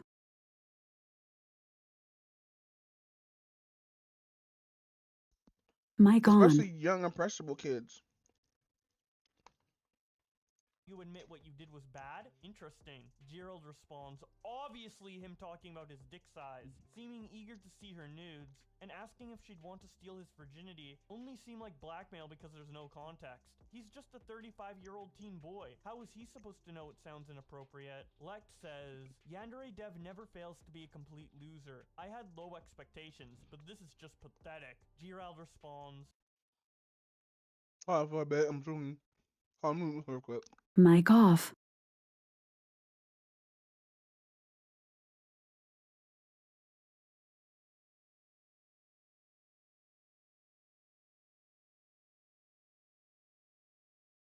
Mic on. This dude literally ruined 10 plus years of game development just because he was horny for a 16-year-old. Let that sink in for like a couple of seconds. Because holy shit, bro. There's no way. thought he couldn't possibly stoop Mic lower off. after the last big controversy flood a few years back. But here we are. Hotsticks then follows up his original tweet by saying, never mind, it got worse, showing Discord DMs between Yandere Dev and the girl. Mic on. Oh shit, it got Yandere Dev worse? says, happy 12th birthday. She Oh, responds, no! Thank you. Yandere Dev responds, that's a big age for such a young woman. Has your period started yet? She Oh, responds, no! I don't know if I feel comfortable answering that. Yandere Dev responds, it's fine, I'll keep it a secret. Powblock shows more Discord. Oh my god. This nigga is.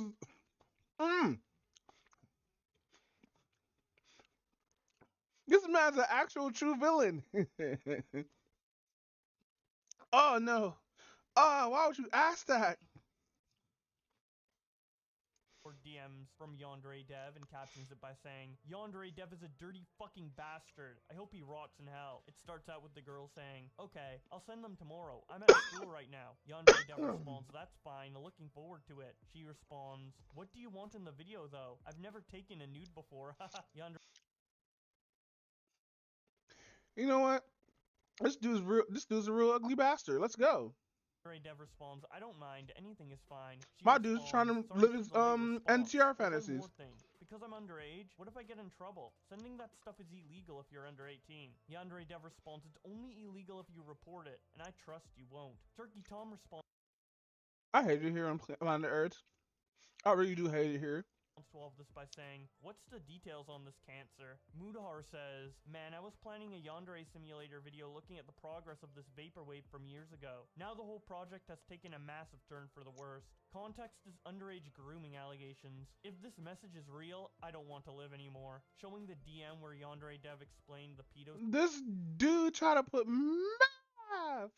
statistics. Gracie says, since Yandere Dev is being cancelled, and then shows a DM from Yandere Dev that says, alright, I've got to make a statement. I cannot take DID seriously. I don't think it's a real thing. I think it's a made-up fantasy that some people indulge in, as an excuse to occasionally roleplay as different people. I can't take it anymore. I love how people wait till you got canceled to like re-upload this stuff. I can no longer pretend like it's not the weirdest, dumbest, cringiest thing ever. It makes me uncomfortable and creeps me out. I don't want to see that weird crap in here anymore. I've made the decision to remove Chris from the server. I can no longer play along with someone's weird fantasies, or pretend like their silly role-playing is normal. Nuala responds, who is he to say he can't play along with someone's fantasy, as if he hasn't been pretending he's gonna make a game for 10 years. Lei Quim responds by saying, he's been cancelled for years. He's just getting more cancelled. Oh, okay. You're just getting super canceled, I guess. Styles says, Yandere Dev isn't cancelled. He's a criminal. Hope this helps. IRL Frankie Steen responds by saying, he even responded to it when it happened, laughing my ass off. He then shows this Q&A blog thing that Yandere Dev did, where he prompts himself with the question, Yandere Dev doesn't believe that dissociative identity disorder is a real condition, and then he answers it by saying, in short, I do believe that it's a real condition, but I also believe there are people who fake mental illness as an excuse for inappropriate behavior. One of the people on my moderation team claimed to have dissociative identity disorder. I was supportive towards him for multiple years. Gradually, after observing his behavior for a long time, Wow, this is gross, man. Fuck. I slowly grew skeptical towards him. The more I interacted with him, the more I began to doubt that he actually had a real DID. Eventually, I drew the conclusion that he was faking the disorder, and was using it as an excuse to roleplay as one of several characters anytime he wanted. Faking a mental illness is a reprehensible thing to do, so I made the decision to remove him from the moderation team. My experiences with that moderator heavily influenced my understanding of DID, and led me to feel doubtful towards anyone claiming to have DID. I gradually developed suspicions that anyone claiming to have DID was faking a mental illness, as an excuse to spontaneously roleplay. I posted an announcement to the private moderator's So ERP with like one adult. That's it. only channel, explaining why a moderator had been removed from This is why you don't. Oh my god, this is why you don't interact with kids in your fucking community, dude. Especially like, I understand like it's a video game. You're gonna have young fans playing the game or whatnot. That's always gonna fucking happen. But this is why you don't make a Discord and allow anybody just to come in. You gotta allow people who's over the age of 21 to like get inside or whatnot. Or that doesn't sound right. But they have to be over the age of 21 in order people to come into your community. You can't have kids come into your community like this or whatnot. That's crazy, man. This is gross. from the moderation team. In this post, I expressed my skepticism towards people claiming to have DID. When I wrote that post, I was very fired up, because I believed I had just caught someone faking a mental illness. In that post, I made a sweeping generalization about all people claiming to have DID, which was a mistake on my part. It is not the existence of DID that I am skeptical about, only people who may be lying about having it, as an excuse for inappropriate behavior. Even then, I still recognize that I should not have allowed a negative experience with a single person to influence my understanding of an entire mental condition. It was a post hastily written in a heated moment, and doesn't reflect how I actually feel. Spreading the post and making the accusation that I'm ableist is an example of how the anti-yandere dev community paints a false image of me without knowing the truth or the details surrounding a situation. In the time since the post was So he's blaming it on this disorder or some weird shit? Does he have this disorder? made, I have spoken to the moderator in question. Sorry, I was listening to Blow Black talking because like just trying to understand what the fuck all this is. And learned that I was incorrect. He does, in fact, suffer from a legitimate DID. I apologized to him for mishandling the situation, and, in the time since then, I have also developed a more comprehensive understanding of DID. It was a misunderstanding that lasted a few hours before it was resolved, and bringing it up years afterwards is a reflection of the fact that people are desperately grasping at straws to find any reason to discredit me. So that was his controversy with DID, but going back to what he's currently getting called out for, which is for being a pedophile, a YouTuber who is well known for covering Yandere Simulator and Yandere Dev, Cub Scouts, responds to the entire situation with this tweet where he says, "I won't be posting Yandere Sim content on my channel from this." Damn, man. Fucking, why don't people just fuck with women their age, dude? Like, come on, Yandere Dev.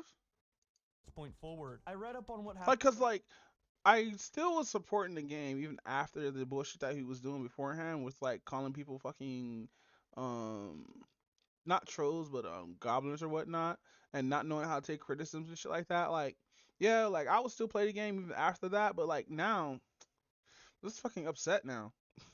Happened from Yandere Dev. Cause like I like the concept of Yandere Simulator. Cause even though I don't condone like people dating crazy people or whatnot, but like most of the characters that like I like in anime or whatnot, especially like one of the really good not one of the really good, one of the really good fuck, I keep on saying good. Even though fucking I like the Yandere like tag or whatnot, I wouldn't condone anybody to date a Yandere because like those women can kill you. Like watch a film called "It's a Thin Line Between Love and Hate." Cause that shit changed when I was a kid. But actually, no, that's why I'm into like yanderes, but don't like dating crazy women because of the thin line between love and hate. Blog post, and I don't want to be associated with the future. Cause the red flags was even there at first. Of that game, knowing what I know now, there's no reason to be talking to minors like that, ever. If you are a fan of an adult creator, and you are underage, and they start getting personal with you or rely on you for emotional/physical support, stay away from those people, because their intentions are always going to go in the wrong direction, even if you are a fan of them. If anyone asks if I responded to this, you can refer them to this tweet. A Kemi Y responds by saying, "I thought this was a meme at first. I didn't realize that's actually what he said. I'm fucking passing away." Hey, yo,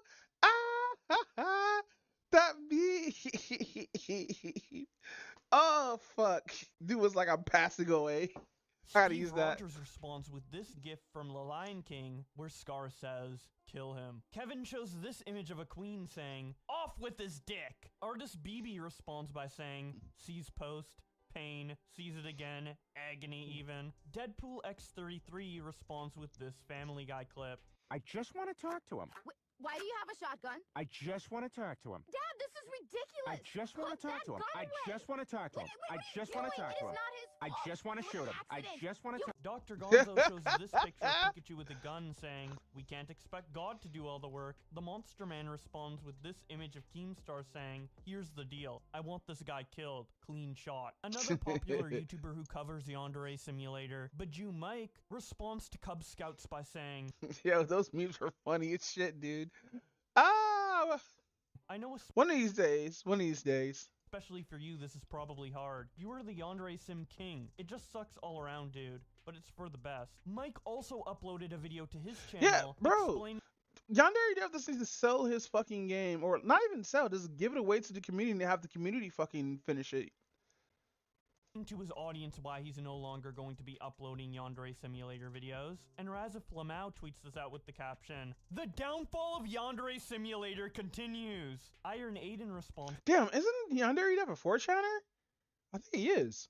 by saying, "Holy fuck, that's I'll how hop you know on this is 4chan. really bad. This guy has been uploading Yansim content for years." Biju Mike then makes a tweet of his own where he says, "For those that are wondering about the Yandere Sim situation and why I decided to private the video." He then shows a screenshot of a YouTube comment he made where he says, "I private the I also have to read that myself.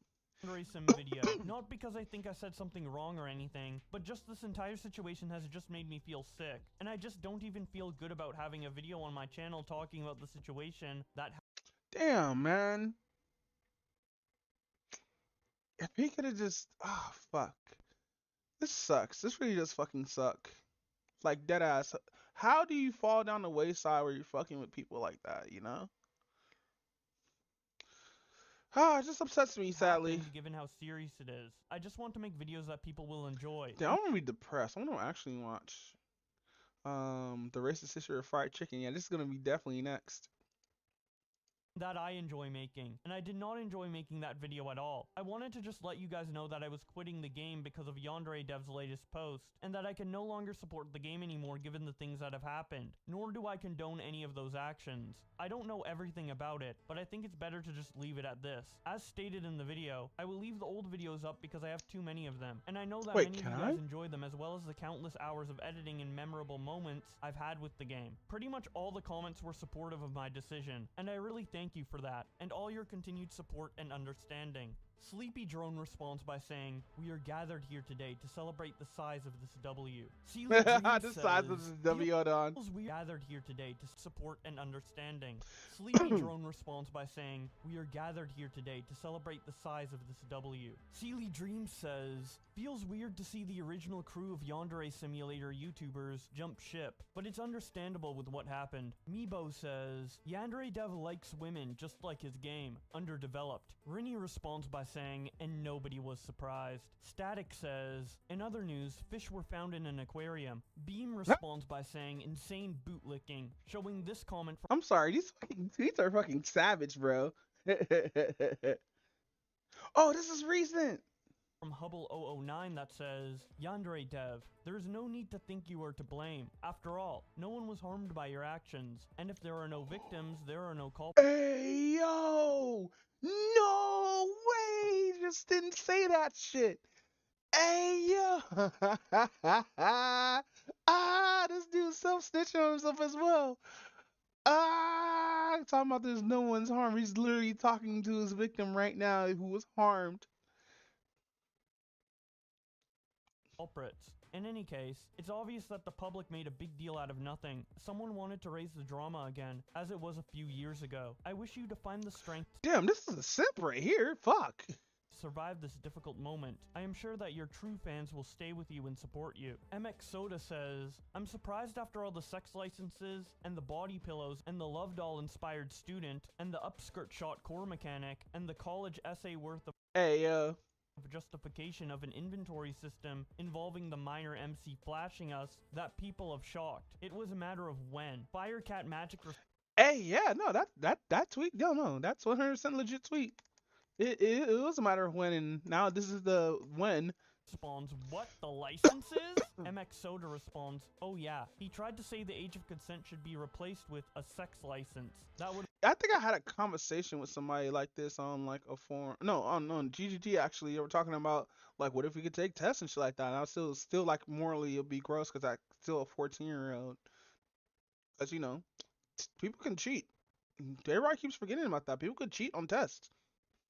Like there's nothing stopping them except for like having to retake the test or whatnot, but or getting like expelled or suspended. But like people cheat on fucking tests. would allow adults to sleep with minors. Not good stuff. Porcelina says, Yandere Dev in his game sucks, but they Oh yeah, I forgot about this. low-key served. Someone needs to reclaim them, showing characters from the Yandere Sim game. Razzle Dazzle says, No! I got the ukulele and everything. new Yandere Dev vid dropped, showing his face over the Colleen Ballinger apology video. Razif Lamau says, I love the fall of Yandere Simulator. We smoke in that Yandere Dev pack. Loki says, honestly, the fan mods that actually finish the game are better. Razif Lamau Yeah, no, they're right. Give this shit to the fans, just walk away from it. You fucked up, Yandere Dev. replies, the fact that Dark Deception finished a collab with him and they did it way faster. Mark Live XD says, they can hire new ones. They'd probably not sound the same as the original VA, lol. Razif Lamau responds, nah, no one's gonna work for him anymore after he groomed minors. Watch Yeah, that 100%. motherfucker use AI. Luigi the Probe Hunter responds, Hey, yo. Hey, yo. Nobody's gonna work with him after this. Unless like you have some really, really, really like, no, there's no way because there's way too many voice actors right now. Like what? It's like 6, 7 voice actors. Damn, that sucks. by saying, my sister's wedding, casual clothing, versus Yandere Simulator's downfall, formal attire. Sanic responds by saying, we stay winning, showing a Lego of Yandere Dev. But YouTubers aren't the only one quitting their involvement with Yandere Simulator, as after this news came out, the voice actors for Yandere Sim have also announced that they are quitting. One of the voice actors, Michelle Laws, makes an announcement on her Twitter when she says, I believe Michelle is the main voice for Yandere for the Yandere character. this is not a choice I make lightly. I am suspending my participation from Yandere Simulator as a voice actress and voice director. I hope the game gets completed regardless, with or without me, as so much work and love was put into it. Thank you and have a good night. I am a voice actor who simply voices characters. I voice a character in a game developed by an individual who is being helped by multiple volunteers like myself. I have not, nor will ever condone actions that harms others, especially minors, in any capacity. So my opinion on the offending matter is irrelevant, because I'm not at the heart of the issue. In terms of my voicing Yandere-chan, I am right now in a state of mourning. I've voiced her and others in the game for almost 10 years, and my Yeah, might as well give this game to the fucking community, dude. Like, no, seriously, like, give this game to the community. Let the community finish it. Yandere Dev, you fucked up. You need to take 3 steps back, touch some grass, like actual fucking grass, because we all know you're hikikomori, just like me. And fucking, just take a fucking vacation, bro. Like, just leave the internet for like 4 years, bro. You'll be fine.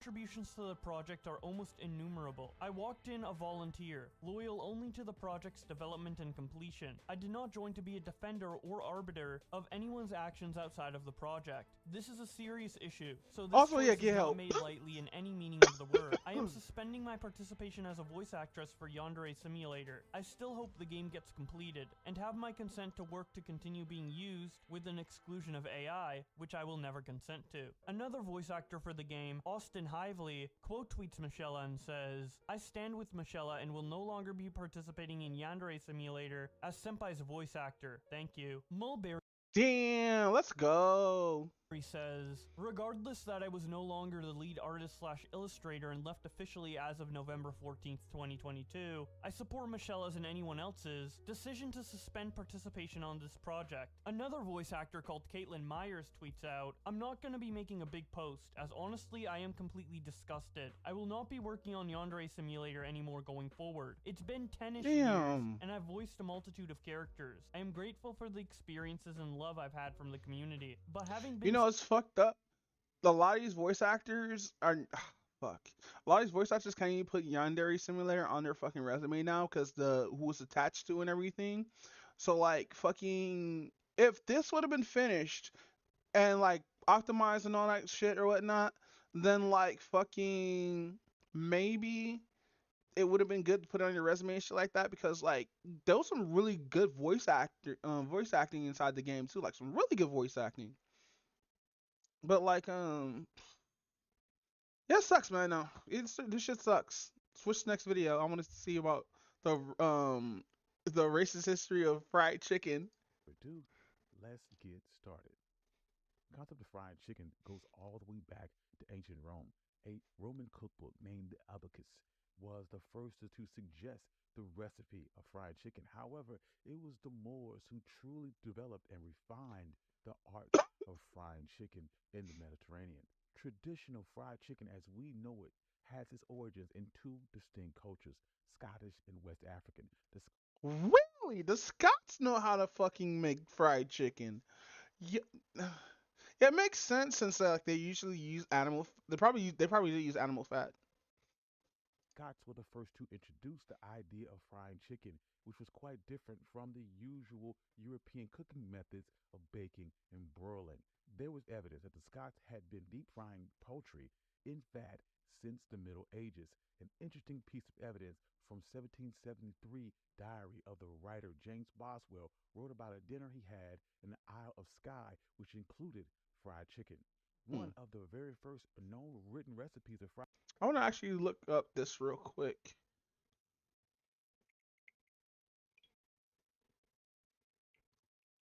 Scottish fried chicken. According to Wikipedia, fried chicken, also known as southern fried chicken, is a dish consisting of chicken pieces that have been coated with seasoned flour or batter and pan-fried, deep-fried, pressure-fried, or air-fried. I looked for Scottish, but okay.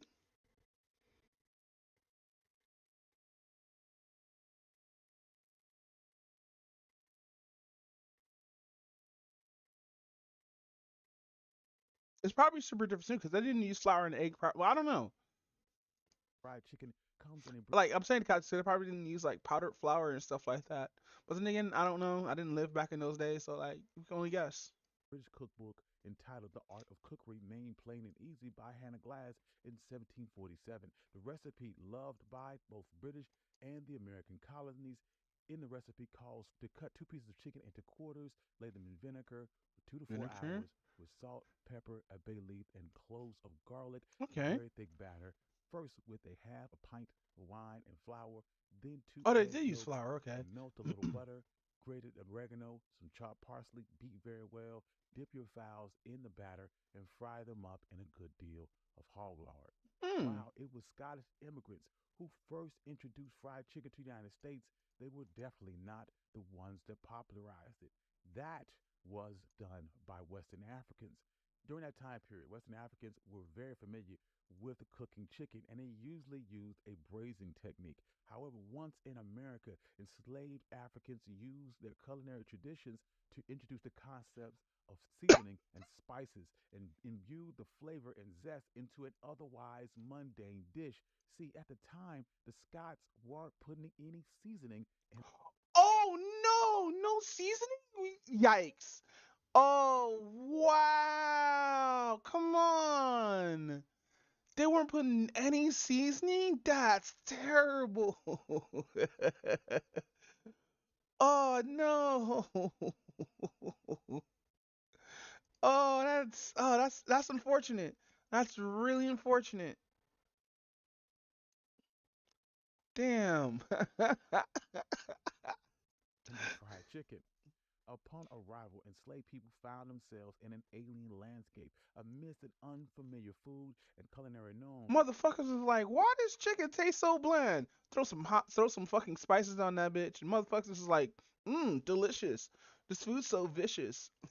Nonetheless, they were expected to utilize the ingredients that were accessible to them while continuing to draw on their deep culinary Leia like traditions. chitlins. African culinary habits brusquely featured poultry and fowl, and chicken played a significant role, making this an easily adaptable ingredient when they reached the New World. Their culinary skill and ingenious improvisation of the enslaved people played a huge role in the growth and popularity of fried chicken. They combined their African cooking techniques with already available ingredients in America to create something completely different. For example, West African cultures use palm oil most often for frying food. Really? Palm oil? However, in America, enslaved Africans had to switch to using lard or pig fat or fat of other animals to fry chicken. Oh, okay. This was because those ingredients were more readily available and less expensive. Chickens also played a significant part in the lives of enslaved people. Chickens were amongst the few animals that enslaved people were permitted to keep and care for, and they became a key part of their meals. Raising chickens was manageable and presented enslaved people. Maybe that's why I like.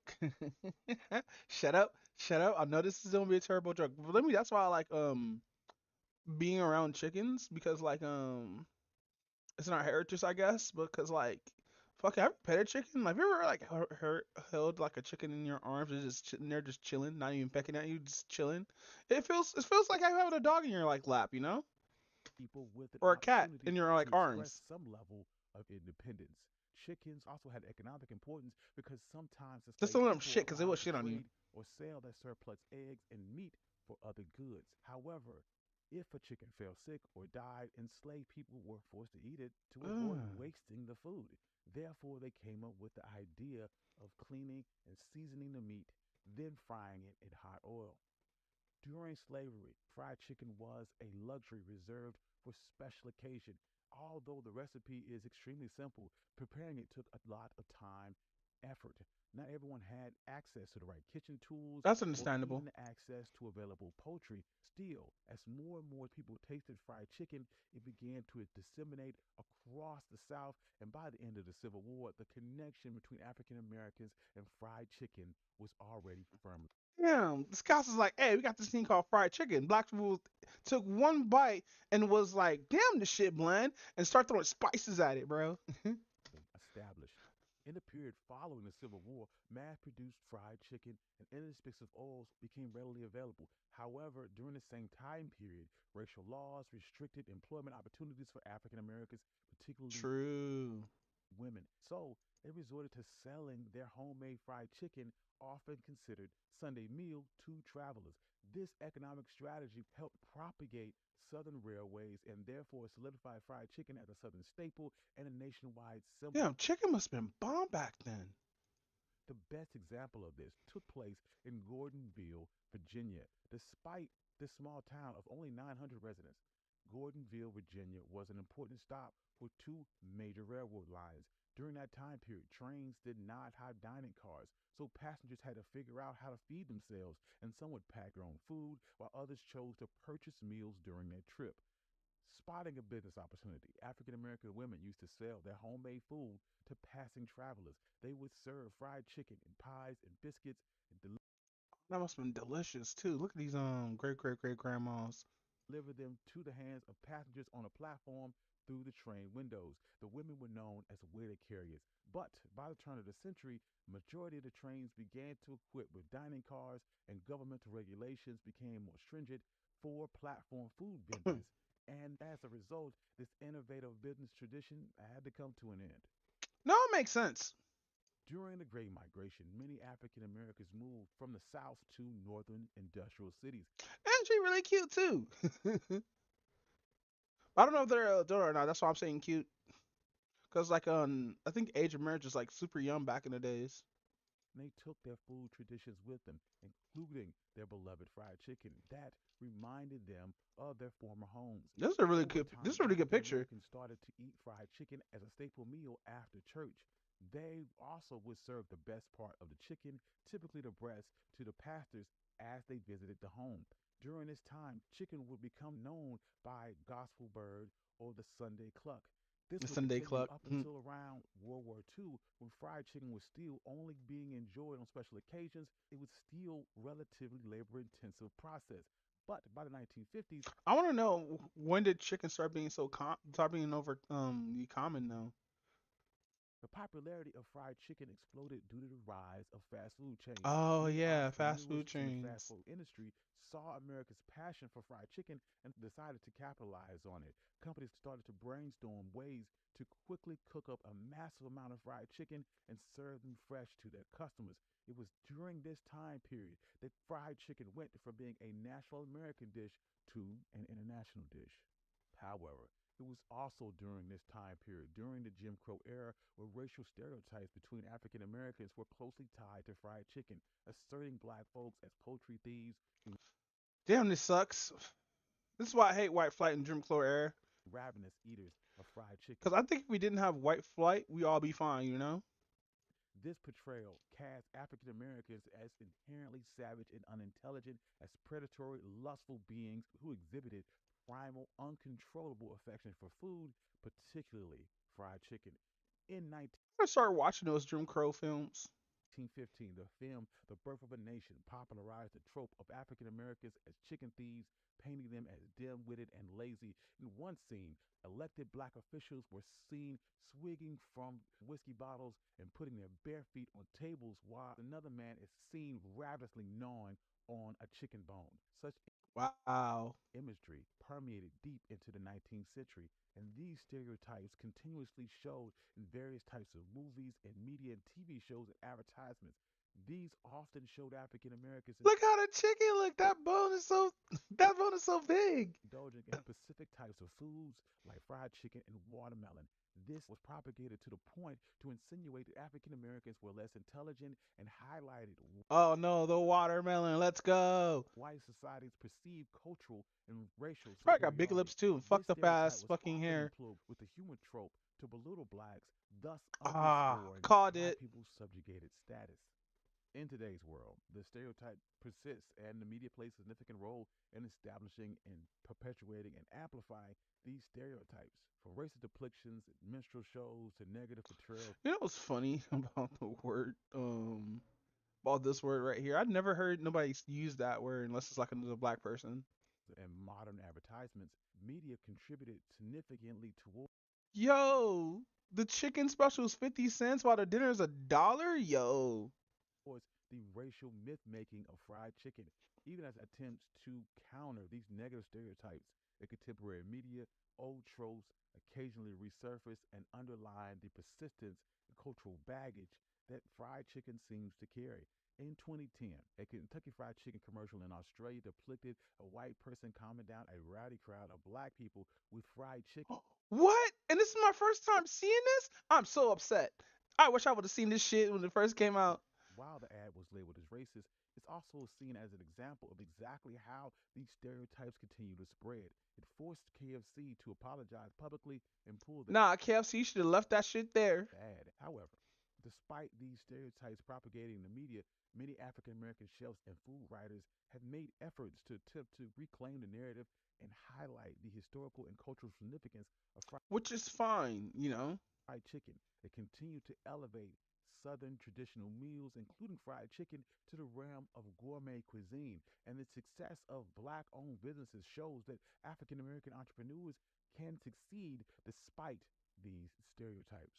Strides are being Oh my god, this shit looks so good. But with that said, we're about to switch to another video.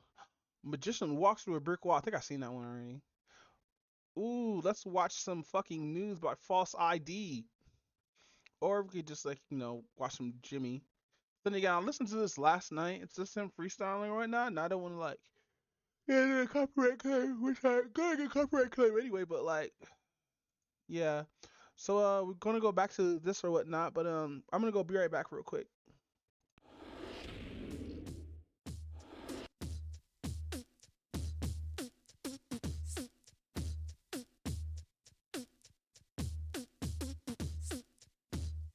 Keep your hoes in check.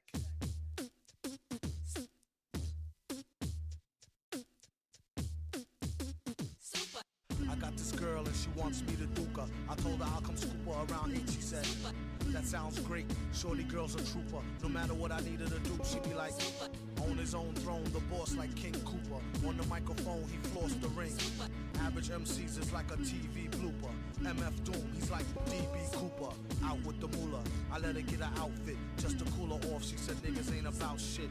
I wonder if she meant it. I doubt it. The way it be in her mouth, she can't live without it. And can't live with this. Handle your business. Villainous, stay on a scandalous whole shit list. 1 pack of cookies, please, Mr. Hooper. It's fun smacking rookies. He is the look like a black Wookie when he let his beard grow. Weirdo. Brown skinned, it always kept his hair low. Rumors has it it's a S-curl accident. Doom was always known to keep the best girls' backs bent. Some say it's the eyes, some say the accent. A lot of guys wonder where their stacks went. I call her thunder thighs with the fatty swoller. Only mess with high rollers, do what daddy told her. No matter the city, she with me to do the thang thang. Working the coochie, hoopty, chitty, chitty, bang bang. Same name on the titty as on the name ring. Pretty like Baby D off all in the same gang. Keep my eye on her, really don't trust her, but I treat her like a daughter. Taught her how to bust a nut and the heat to turn beef to horse meat chalupa. Teach her how to hold it, of course he is the. See, most cats treat her like fufa or beat her to a stupor. Take it from the. You need to make her feel cuter and lay down the G like loofah. Everything will be do for her. Keep her in a new fur so she looks sweet when she go to meet the. Got the Buddha, get the grenadiers, twist it, put it in the air. Come in, kiss it. Listen here, Scooter. Let her try to bag you when she's on the rag. Never let her fry the ragu. Which will have you under some type of spell, crying dag boo. Her name on your back and a tattoo. Whether a bougie broad, nerd, whole street chick. Don't call her wifey if you met her at the Freak Nick. You don't want her, don't waste her time. I'll dupe her and be a father to your child. Like All right, we are back. Because that would be a little skid mark on YouTube's reputation once more. But then again, I'm not a big creator. But you know, who knows? Hey, where look, it's things showing me like streaming this, right now, guys. Can go when a creator. If you're already here, that means tries you already to know I'm streaming. deplatform another creator from various platforms. Usually doesn't go very well for the one attempting the deplatforming, but you know, that's just me. But let's see what this particular VTuber has problems with in regards to me and my content. So years of reports of how VTuber cringe is 1. Harassing many vulnerable people, plus dehumanizing them constantly in videos. Dude has of which I would like to, 3.6K, see proof of 64K that subscribers. dehumanizing thing. Although I have counter proof of you doing that, Cthulhu, which will be shown in He has the receipts. the Let's latter part of go. this video. 2.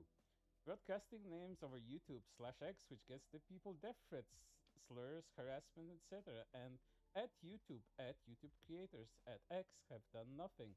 Well, you know, in order to report on somebody, you have to show what they do. And if I blotted out their names, especially when Twitter content is concerned, people would just as easily be able to look it up based on specific phrase search. It's really not that difficult, so doing that extra step really doesn't change anything. YouTube might think differently, but who knows? It's up to YouTube to decide ultimately. And let's continue. This has been going on for a very long time. Everywhere this person goes, they bring people incredible amounts of pain and fear for their actions. God knows how many people. And at YouTube again has ignored all of it. At X has ignored all of it. Well, you know, maybe I'm not that important, or maybe I don't do anything wrong. Who knows? It's up to you to decide. I personally do what I want to do. Whether you think it's right or wrong is a whole different subjective matter. The victims don't get all that racial Change their harassment until he thumbnails. talks about them. Thumbnails People is- sending death threats in DMs, calling them slurs in public with intent to Oh, demean she still and does have it dehumanize, here. signing them on a platform because So, of a so we threat watched this on of stream already. So this was from bodily/mental 5 harm. months ago, and it's Again, still going. I show all of the stuff that Sorry, I just wanted you to. people talk about. Sorry, I just wanted to fucking check something on Illuminati because it's been like a cool minute. I want to know if she was still uploading or whatnot. But if that's so, that's like means that she's still working or whatnot. But like, fuck.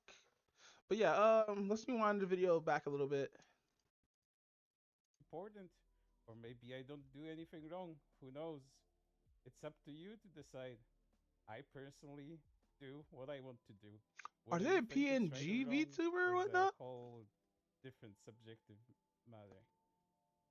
The victims don't get all that racial harassment until he talks about them. People sending death threats in DMs, calling them slurs in public with intent to demean and dehumanize, running them off a platform because of a threat of bodily slash mental harm.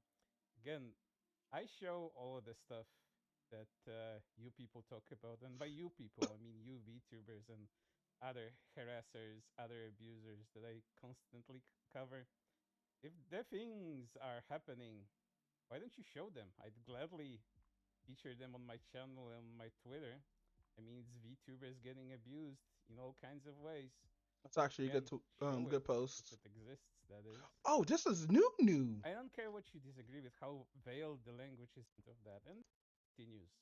Sorry, this has happened. Actually, engaged in this sort of harassment are trans people, and Cthulhu is her and everyone that considers themselves. Yo, a damn near single his girl whole fan. subscriber base I watches his imagine shit. Let's Cthulhu go. took exception to that video because a lot of people that were it's pretty terrible. The Mayo boy seeing Cthulhu continues. I'm over here not in versus Yeah, you know what? I'm gonna watch this on my own time because I feel like I feel like I'm just gonna skip over it. All right, Japan post mess war panic. Let's go. In 1948, it was estimated that 5% of Japanese males between the ages of 16 and 25 were addicted to methamphetamine. Another survey found that 30% of people aged 20 to 22 had either tried or were now taking stimulants like amphetamines and meth. In the first few years Is this why Japan like are not about the drug shit? after World War II, Japan experienced a significant panic over methamphetamine. Headlines screamed every other day. No, I'm gonna watch another video. Ooh. Sorry, it's just the guy's voice. I just couldn't.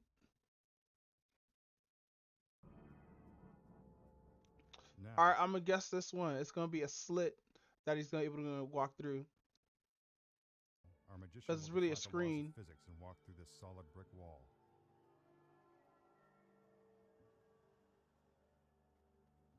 First, he'll demonstrate his amazing powers with the help of this ordinary egg. He pushes the egg into the wall, and it vanishes. It's because it's in his sleeve.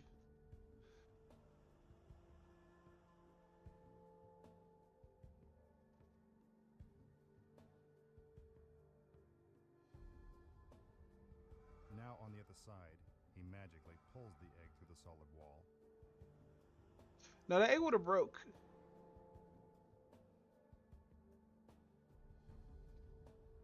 Yes, the egg is real. And so's the mess.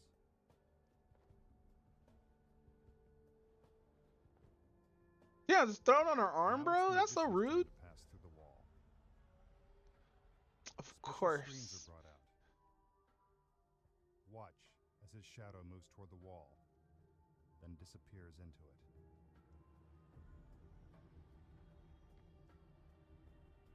Oh, he's still there. Now the assistant gets a chance to try out her dramatic skills. She acts as if the magician is stuck inside. Now to just walk him over is so stupid. She looks and listens for any signs of life.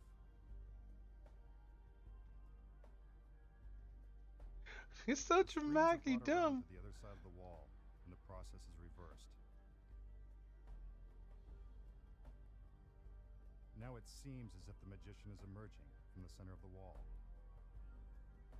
The screens are removed. Ooh, that's bad. And the trick is complete. Ooh, that's bad. They didn't even center it right. That's so bad. Now let's find out how it was done. So basically, I'm gonna explain this. Probably gonna say the same shit I'm gonna say as well. Basically, what happened is he was just behind the screen the whole time. For starters, the wall really is made of solid brick, so that's not the trick. As for the egg, well, from this reverse angle, we can see that this is a simple palming trick. Like when your favorite uncle makes a quarter disappear, then reappear out of your ear. Take another look from the front. While it looks as if the magician is pushing the egg into the wall, from the reverse shot, we can see it's really just tucked behind his thumb. It remains hidden in his hand as he makes his way to the other side of the wall. Hold on, what? Disappears into it, pulls the egg through the solid wall. Oh, his thumb is down the whole time. Oh, you actually see him move his thumb. It's so weird now realizing it. When your favorite uncle makes a quarter disappear, then reappear out of your ear. Take another look from the front. While it looks as if the magician is pushing the egg into the wall. Push it. Push it real good. From the reverse shot, we can see it's really just tucked behind his thumb. It remains hidden in his hand as he makes his way to the other side of the wall. From the front, the egg is still concealed from view.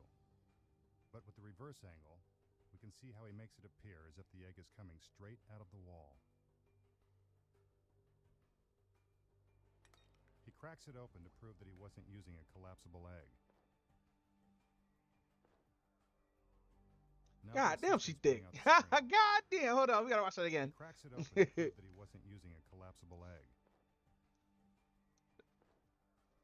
God damn. Now the assistants bring out the screen. Sorry, I gotta be massaging this for a cool minute. Are we? A light is turned on so you can see the magician's shadow. Here's what it looks like from the front. As the magician moves toward the wall, our magical lighting director slowly fades the light. It now seems as if the magician has disappeared into the wall. He was just behind the screen the whole time. After the screen, he makes his escape. The assistant examining the wall is merely a distraction that allows the magician to get inside the screen. Is that why they moved earlier? As the assistants move the screen to the other side of the wall, you can clearly see that the magician is walking inside. This must be done carefully, or the audience might see his feet or shadow. That would pretty much ruin the trick. The screen is put back into place and the process is reversed. He moves forward as if magically materializing. The thing is, this wasn't against the wall here. And given how far it was, I think so. I guess that was on purpose. Because as they're doing this, there are like fucking what do they call it? Not acting points, but I forgot what it's called. It's when like you put like an X on the ground for your actors to stand on. I forgot what that's called. But we all knew that it was just one big trick. Apparently, he got harassed for a lot of this shit. Death Battle still doing shit? Hold on. Now, I don't watch anything Death Battle. I unsubscribe to those guys. All right, more VTuber drama. Let's go.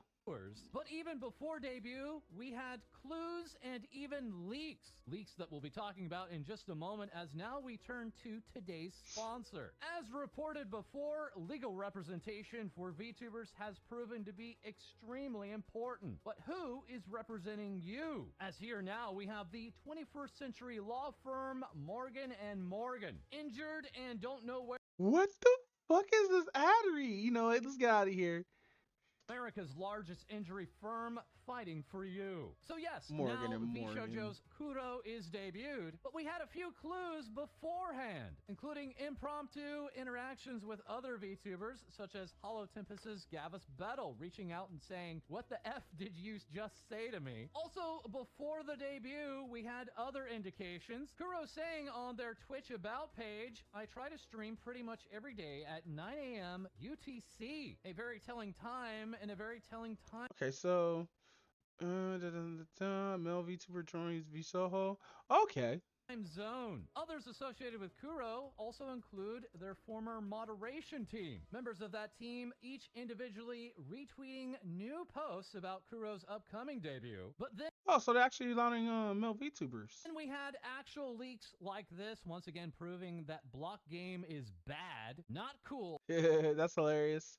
Bad, as the history of Minecraft names is tracked, leading to this discovery that 3 weeks ago, Kuro had changed the name of his older existing Minecraft account from years before to his new name, immediately leading to many savvy viewers to play the game of Yeah, I pretend I do not see it.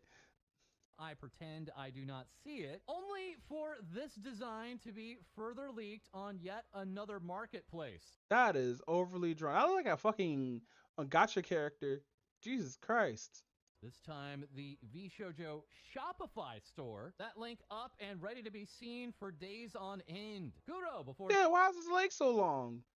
Debut, taking to Twitter to tweet out woof woof, bark bark, and receiving back a meow, arf, mow, bark, and bark. OMG bark bark. Some of these VTubers replying who they themselves were speculated to be Kuro before the debut, that including the recently re-debuted Buff Pup, the Cerberus VTuber Spite, alongside Hellhound VTuber Sender. Also joining in was GMDM, Haruka. Damn, everybody's here. Yuri's good friend VShojo's K-san responding to this announcement with barking time. K-san also teasing 2 mystery dates of October 16th and November 30th. That while VShojo's Project Melody would respond with bow wow wow yippee yo yippee yay. Saying further, thank God I don't have to eat all this kibble alone. VShojo's Henya would respond, nice dog. Man, son, I hope nothing Dio, bad not comes out of nice this. Dog Chan. While Iron Mouse would go on to post all the Oshi marks of now all 11 members of the current roster of VShojo, having also removed a tweet of her own, which could have been seen by some as now all 11 members. Mouse would go those on are to Oshi post marks. all the Oshi marks of now All right, all 11. skip. Yes. Meanwhile, with VShojo, we turn to the Demon Queen Iron Mouse, seen here in this illustration, that by way of Sushi Dog, giving us skip. And meanwhile, very quickly with VShojo, we also have Giga, or wait, is that Hanya? This character being shown off by Honkai Star Rail, leading to Giga to remark, glad to announce you can now roll for definitely not Giga in Honkai Star Rail. That's hilarious. Further, and her name sounds like Henya. Meanwhile, Bro, they just added her in there. That's crazy. Imagine being a VTuber being added to a video game. bringing us even more things VTubers say is our co-host Cody. Take it away. Yo, she will be back. That being Hololive Gen 1's Akai Hato, who has been on a hiatus since February due to sickness and hospitalization, with her last update back in July notifying fans that she had been discharged from hospital. However, on September 20th, Hachima posted a video message via her manager addressing her feelings, mentioning that she's sorry for taking a long break and letting fans down for not appearing. You know what? Good. Let's find another video. I'm gonna watch that on my own. Ruin Line drop something. Bobby Lee? What the Bobby? This is almost a fucking hour. I'm not watching on that. Toxic Avenger. What's this animation about? Probably gonna watch this.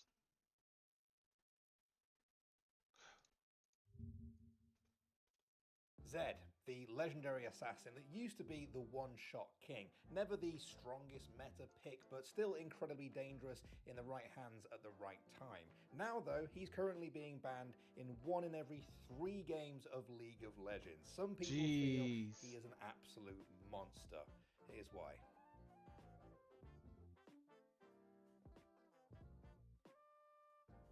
Alright, so Zed is not in the healthiest spot in League of Legends right now. I know what's going on right now. What did I just die to? What the f is that? For most of Zed's 11-year history, he's been a solo queue hero. A niche pick, popular in low elo, with huge snowball potential, but traditionally, if that snowball doesn't get going in the early game, it's hard for him to succeed. This has always been especially true in higher ranks and pro play, where players have been more able to... Let me guess, they put in an item that is that able to equip to have made it super OP, and now it has to touch the character but keep the item. play around his cooldowns and punish him. But recently, his ban rates have spiked to over 30% in Masters and over 36% in Bronze. In fact, across all ranks, his ban rate is now pushing 40%, making him the second most banned champion in the game behind the recently released Briar. So, what has changed? Why has he now struck fear into the hearts of the League of Legends community after being fairly inconsequential for so many years? The answer is ability haste. So far in Season 13, oh shit, let's go. Riot have made some pretty sweeping changes to assassin items. We've seen nerfs, I knew it was items, buffs and reworks, but when the dust settled, assassin players realized that stacking ability haste was actually more optimal than some traditional build paths. Hydra, Duskblade, Black Cleaver, Serelda, Axiom and Boots can result in ridiculous ability haste levels, which have created a perfect storm in a champion like Zed. Ability haste paired with W-Max on Zed has resulted in Living Shadow becoming a borderline spammable ability, with much lower downtime than in past seasons. All of this has contributed to Zed feeling more like a... I will play League again, but like, I'm so garbage. En este video les mostraré lo buen padre que... Ah, it's Spanish. Wait, do they have English subtitles? Yes, they do. Let's go. En este video les mostraré lo buen padre que puedo ser. Hoy le enseñaré a mi hijita una educación digna de mi linaje. ¿Emocionada? Wait, so how is that girl about to have a kid? You know what? I know this is spoiler territory, but I gotta know if that thing's, well, I'm not gonna actually watch it, but like, I gotta know, like, looking up, I gotta see if it's like actual, like, that's his kid or not, some kind of clone that he made, some kind of robo clone. All right.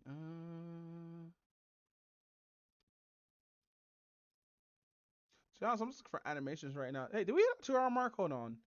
Oh shit, we did hit our 2 hour mark. Fuck it, we're gonna go a little bit further. Just want to find something to watch.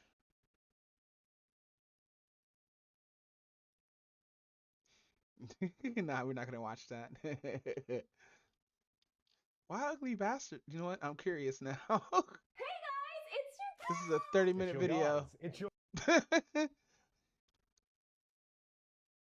You know what? Fuck it. We're gonna watch Quest 64 because, like, you know what? That's a game that I always wanted to play, Quest 64 again, because, like, I didn't like how the battle system was. It's in a dome.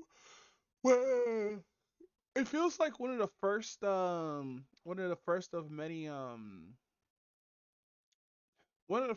like battle games that are like that, because I believe no, PlayStation had active battle, didn't they? I don't know. Let's watch anyway.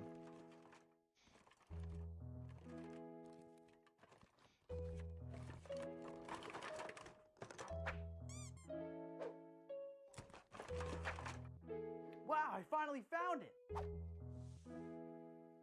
My 3 Wiis.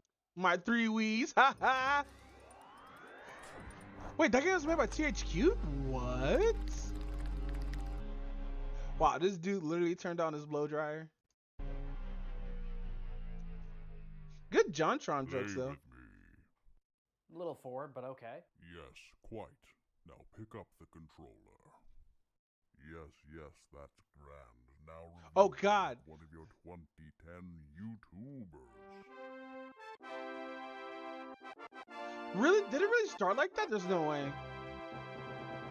Quest 64 is either a game you've never heard of, or you have a very strong opinion on, for better or for worse. Quest 64, or as it's known in PAL regions, Holy Magic Century, or as it's known in Japan, Elladale Monsters, is an action RPG developed by Imagineer and published by so THQ. You're in this 2 rings, right? And it's like a dome or whatnot, right? And the first ring is combat, and the second ring is for like if you want to run away or whatnot. But the way how you cast spells, you have to be in certain ranges and shit like that. It was so weird. My brothers and I first picked up this gem during our very own quest. It's a blockbuster, and we were instantly drawn by its fantasy aesthetic. I mean, look at the box art. It's got everything a kid could want on it. Castle, dragon, like a little boy with a stick. Like an old school ass Super Nintendo game where you see the cover and it doesn't match what the gameplay looks like. Even a free coupon to Pizza Hut. What? This game was made for me, with over 50 spells, more than 100 characters, and even mild animated violence. This game was set to be the greatest RPG the Nintendo 64 had ever experienced. And it was, because in 1998, it was the only RPG on the system. Now, this game is somewhat Wait, what? Really? That was the only. Oh yeah, because it didn't get Final Fantasy. contentious among YouTubers and Like, there is another RPG that's on the N64, but it's technically a fighting game. RPG fans alike. They either hate it or they love it, and there's no in between. And that's why today I'd like to take you guys on a journey of rediscovery as we take a look at Quest 64 and find out, was this really an insult to all RPGs and should have been kicked down a mountain, burned at the stake, and buried under 1,000 copies of Mystic Quest? Or is there something redeemable about this, the first RPG on the N64? Let's go. Meet Brian. Yes, Brian. Not Vise, not Locke, not Lloyd. Well, okay, maybe a little Lloyd, but my point I'm trying to make is that his name is Brian in North America. If I could direct your attention over to here, this chart I've made of main characters and their names in different regions, you'll see that Cloud is Cloud in North America, Cloud in PAL region, and Cloud in Japan. While Brian is Brian in North America, Aaron in the PAL region. This is too many ways to spell Aaron. No, I hate the name Aaron now. And Jean-Jacques in Japan. Why do we do this to ourselves? Why? I don't know. Brian is a magician's apprentice who hails from Melroad, a small town in the greater country of Keltland. Our little alfalfa wizard Jean-Jacques has decided to set out on an escapade to find his father Bartholomew, who himself set off on an adventure a month prior to get back the magical tome known as the Elatail Book, which is known to contain a power that exceeds human knowledge. Naturally, this book of infinite power has been locked securely below the I wonder if you get anything other than a staff.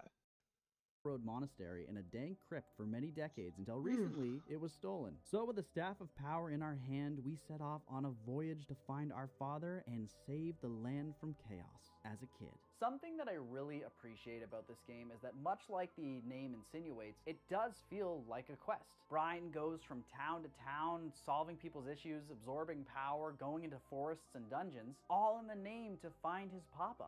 We start our adventure off in the Melroad Monastery, and right off the bat you might notice that the inside of this place is quite detailed. They have books, bags, and Jesus? You can tell Imagineer put a lot of love and effort into these places. Be right and back. By extension, most inside areas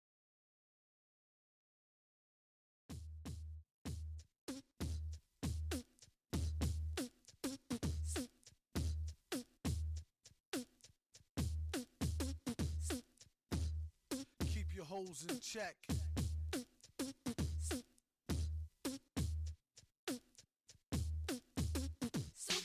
I got this girl and she wants me to duke her. I told her I'll come scoop her around 8. She said, that sounds great. Shorty girl's a trooper. No matter what I need her to do, she be like, on his own throne, the boss like King Cooper. On the microphone, he flossed the ring. Average MCs is like a TV blooper. MF Doom, he's like DB Cooper. Out with the moolah. I let her get her outfit just to cool her off. She said niggas ain't about shit. I wonder if she meant it. I doubt it. The way it be in her mouth, she can't live without it. And can't live with this. Handle your business. Villainous, stay on a scandalous whole shit list.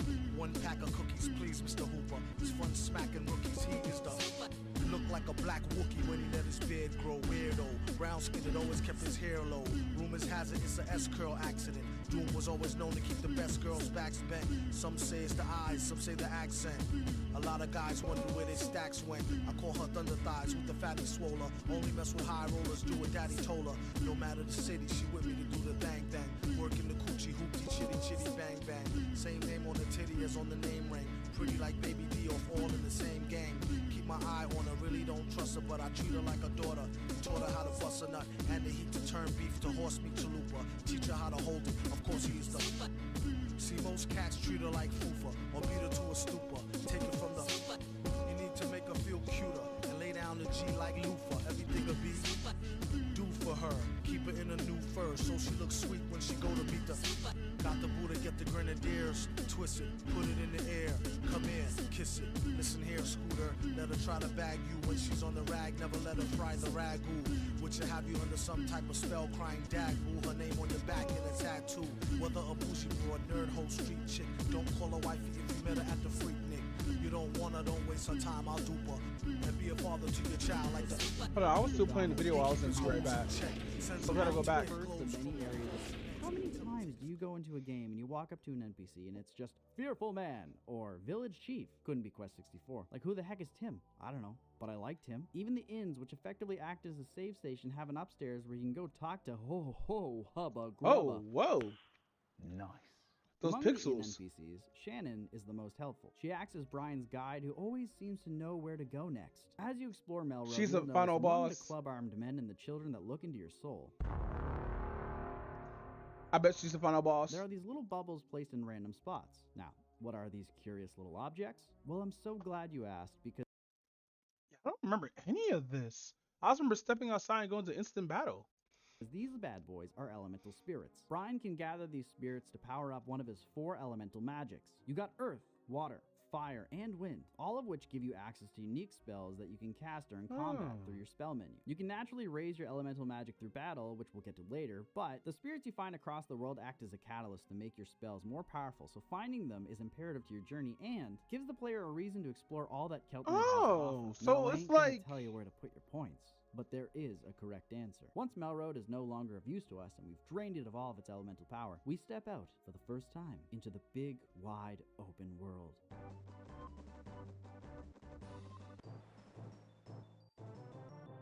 Sorry, wait. Can we hear that again? Yeah, alright. How about this one? That's hilarious. Yeah, That's okay. No, hilarious. just making sure I heard that right. So out of the discourse that surrounds Quest 64, combat is the thing that keeps getting brought up time and time again. It's either the random encounters are too frequent, the combat's boring, or my personal favorite, the camera after combat confuses me, in which to the last one I say, fair play. The camera is confusing at first, but after you finish an encounter, it always faces the direction Brian was facing before the battle begun. But I honestly think combat is misunderstood, so let me divulge a bit. I've never embraced a lover's kiss. Sorry, combat. I gotta divulge about combat. If I were to put That's a funny joke. combat into a category, I would say that it's an Sorry being super quiet, it's just that was a funny joke.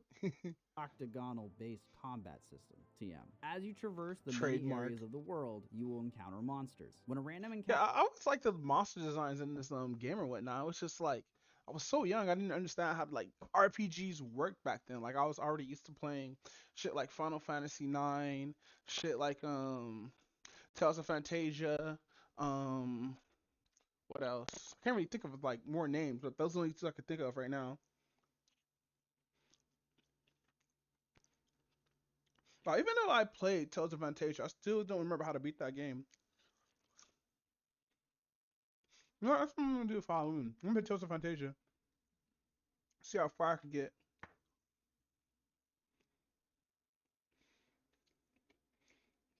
If you're wondering why I'm not playing the video right now, because I'm in my kitchen. But now I'm leaving my kitchen.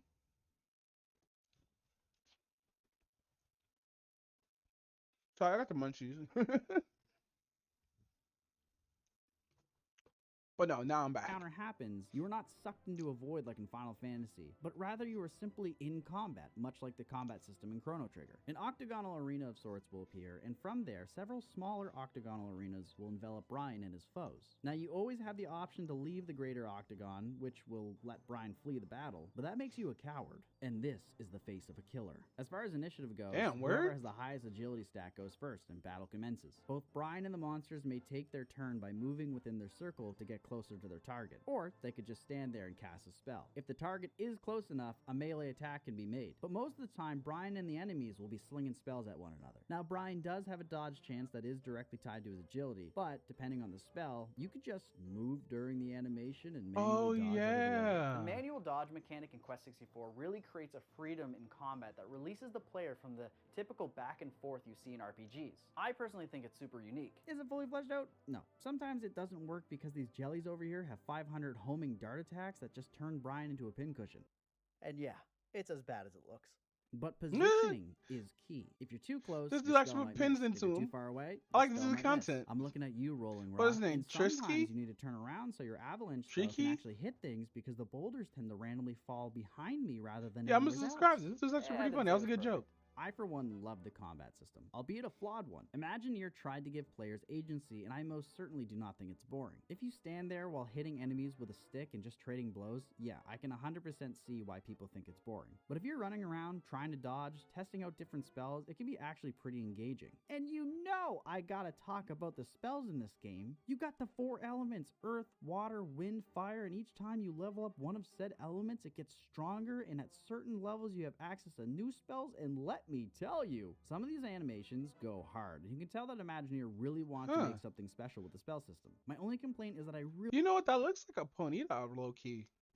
really wish you could fuse Or a elements Rapidash? together. Like if you had 20 fire and 20 wind, maybe a new window would pop up and it would give you access to lightning spells and whatnot. Yeah, some spells are kind of lazy. Like rock level 1 is just a smaller rock than rock level 3, but those are just upgraded versions of the basic spells. So like, who cares, man? There's like 50 other spells. I'll also admit that the encounters being as frequent as they are do sometimes hinder the exploration aspect of the game. And also, yes, your A button that serves as your attack button also serves as the skip button turn. So if you click it when you're not close enough to an enemy, it skips your turn. Oh, Every other button could have been the no! skip turn button, but you had to choose that one, huh? Oh, But that other than those sucks. minor issues, I had fun. Now, leveling up, on the other hand, it's kind of a different story. While I don't mind this system, I don't think it's implemented the best. Instead of your traditional gain XP and leveling up, Brian is cursed with having to train 4 stats separately. Well, 3 stats, I guess. Your HP and defense go up the more you're hit, and this is individual hits, not damage. Your MP goes up the more you cast magic, naturally, and your agility goes up the more you dodge attacks and run around in combat. So unless Okay. you're standing there and getting hit by tiny needles for 2 hours, you're not likely to end the game with a high HP or defense, like me. I did that. I stood there for 2 hours watching Dragon Ball GT getting smacked by these wind slashers from these bat skulls. Hey, what can I say? Rise and grind, gamer. Combat can get messy if you're lacking healing spells or curatives. However, fret not, because there is no penalty to dying in this game. If you faint in combat, you end up at the last inn you saved at. With that being said, I That don't is the think that penalty. it's necessarily an easy game, and I think that's why people complain about it. If you don't know what you're doing, Quest 64 is actually pretty relentless. The journey alone between Melroad and Dandarin on my first playthrough was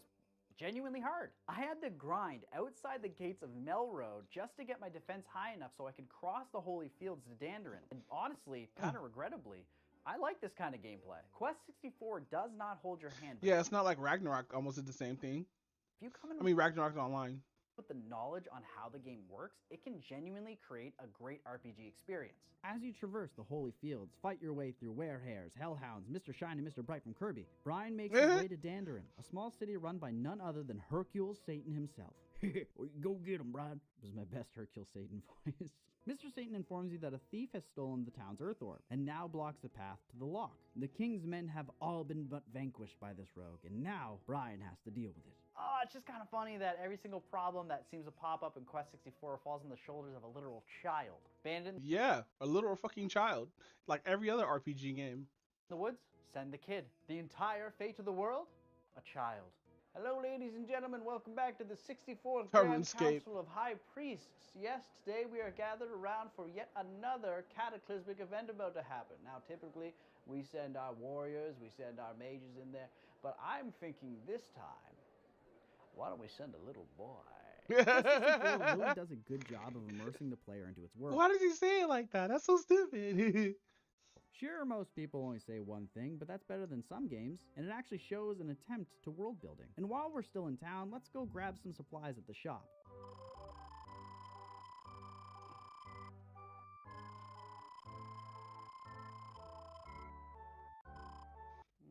Okay, well, thanks for the wing. What else do you got? Oh no, is it because I don't have any gold? I've got some around here somewheres. Status? Elements? Maps? Where's the gold? Quest 64 doesn't have any. This is my one non-issue with this game. Non-issue meaning it's not really a big deal to anyone else except for me. Like how in Animal Crossing New Horizons they don't have cliffs. No Wait, if you can't buy anything, how do you get health items? one cares. I care. I love gold, treasures, art pieces, rubies, all in my RPGs, but Quest 64 doesn't have anything like that. Brian can hold indefinite amounts of items like dewdrops and giant shoes, but the only way to acquire them is to have either enemies drop them or an NPC give it to you, or you find them in chests. If you go to an item shop, the only thing the innkeeper will give you is a colored wing in which lets you return to the city in which you received it from, in which it's very important. However, throughout your journey in Coutland, there is but one item that you need, my friend. Bread. That biscuit looks actually pretty delicious. One might say, bread is Brian. You got healing potions, but who cares when you can just stock up on some fluffy loaves? I say stock up, but you have to find them because, you know, you can't buy them. With nothing in hand but a fistful of buns, we head into the forest with a bandit hides. It's in this forest, known as Connor Forest, that I start to appreciate the enemy design in this game. As a huge fan of Castlevania, I love games that have a lot of variety in their enemy sprites. Quest has Slippy the Toad, Catwoman, and my personal favorite, Catwoman. Hot Lips. Hey there, stud. Also, the difficulty spike. Okay, this is so stupid. You actually did a bit. That's so dumb. Spike in the forest is crazy. I went from decimating the holy... Over here watching a 2010 fucking video in 2023. Fields to getting bullied by these greaser-looking kobolds. Connor Forest, the questionable name given to this place, acts as the first dungeon and is home to Solvaring, the Beast King. Solvaring is the thief who stole the Earth Orb, and he lets us know that he will rule over all humans. And so you fight bosses in this stop game. him, except for Brian. Brian stopped him. I feel so invigorated. This boss fight was actually really hard for me on my first playthrough, because if you get too close to him, he uses this Earth Shatter move in which you can't really manually dodge it, and you can't get away from him because he just moves faster than you. And Lord, you better have a lot of bread because this move will just chunk you down until you die. This is the stuff I love in video games, especially ones that are more difficult to get into. You are faced with a foe that is pretty damn menacing, and defeating them when you are 2 steps from death just feels so good. A lot of bosses in this game are like this. Bro, you had like 80 health. Wait, no, that's 10 hits. You have the 3 other mages you fight, plus some others, and if you're not well prepared, they will mess you up. After your victory and saving Dandarin, we continue on and make it to the water capital of Larapool, where we meet with my most favorite NPC in this game, Gloin. Gloin's a little tired today. It's okay, bud. Me too. In Larapool, Brian finds out through the help of this Greek goddess Layla. Nice. That we need... Second time we did that joke. To stop the demons who seem to be pouring forth from the city No, of you know what? I should definitely play this fucking game. It's been a while. Wind nor moon. And it wouldn't be a quest if we didn't have to go through a demon-infested cavern, now would it? Skull Hazard is the first area where I understand someone quitting this game. It's just one long hallway filled with danger. It's also here where you kind of notice the dungeon design in this game. While dungeons are unique and I do like the environments, most of the dungeons are just linear paths with no puzzle solving, except for Oh, no, really? the final dungeon. It just mainly consists of encounters after encounters until you get to the boss, which is another encounter. Just take a look at the maps provided by RPG. Wow. Shrine. All of the dungeons are looking quite liney, wouldn't you agree? From what I gather, which isn't a whole lot, there was supposed to be 2 other playable characters, Flora and Leonardo, but they got cut somewhere along the line. So it's my guess that because this game is in an incomplete state, the dungeons were Wait, the game's not completed? Wow, that makes a lot of sense. kind of slapped together in a rush. I think thematically the dungeons had a lot of potential, but it doesn't look like they implemented anything more than just the themes. Past Call Hazard is Normoon, the city of wind. Not a lot happens here. I do love the town itself. It's got a big windmill and some wheat, and there's an NPC that looks like a love child between Heihachi and Vegeta. We found out some mercenary took so fucking dumb. Normoon's Jade, and now we get to go back into another forest. You know, all right, guys, I'm gonna cut this one short. It's already been 2 hours, 30 minutes, and yeah, I want to eat because I'm hungry. I'm hungry, mate. Yes, but we will come back to this video. We're at 15:12. Okay, cool. Let's do this before we do anything else. Where is for streams? There we go. Deuces, guys. I'll see y'all guys later. I'm about to go make something to eat. Pull up, black boy, hop out. Shout out to my mother and my father. Didn't. Hold up! Oh my God, I never seen nothing like this. That's what my mom was saying. She was crying and shit. She was just like, this shit is beautiful. It was a beautiful moment. You always keep the picnic blankets in the back because you never know. You never know where the fuck you're gonna end up at. Okay. Rolls-Royce pull up, black boy hop out. Shout out to my mother and my father didn't pull out. MSG sell out, fuck these niggas yap out. Whips on whips, my ancestors got their backs out. 2, 4, 500 stacks for the hood. Call me lumberjack, cause I wish a nigga would race. You wouldn't like this the wish a nigga could face. They ain't getting paper like they should wait. Niggas ain't really on the type of shit he on. I hit Drizzy and told him I had a milli for him. I own my company's full, told him to keep the loan. I took that gold bitch home, niggas was big mad. I put that bitch on the shelf to let it ventilate and bought another car, cause I ain't know how to celebrate. That big boy, that big bitch for all weather. It never rained in Cali, came with an umbrella. Rolls-Royce pull up, black boy hop out. Shout out to my mother and my father didn't pull out.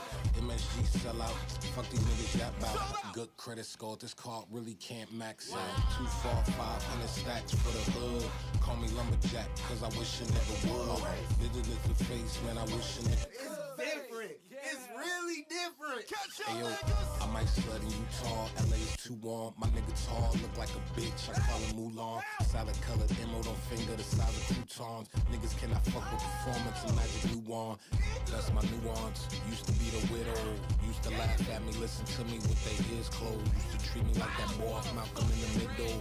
Now I'm 0, 0, 0, 0, 0, 0. Rolls-Royce pull up, black boy hop out. I can't take this shit no more. I quit. That's it. Quit, I swear to God. Niggas talking to me about. Quality Wednesday music. Winston nigga cool face. Oh yeah. You asked for it. Fucking crumbs. Winston nigga cool face.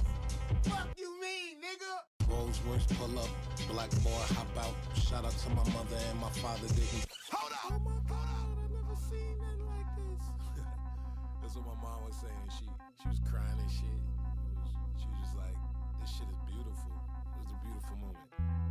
You always keep the picnic blankets in the back because you never know. You never know where the fuck you're gonna end up at. Okay. Now we ready. Rolls-Royce pull up, black boy hop out. Shout out to my mother and my father didn't pull out. MSG sell out, fuck these niggas yap out. Whips on whips, my ancestors got their backs out. 2, 4, 500 stacks for the hood. Call me lumberjack, cause I wish a nigga would race. You wouldn't like this the wish a nigga could face. They ain't getting paper like they should wait.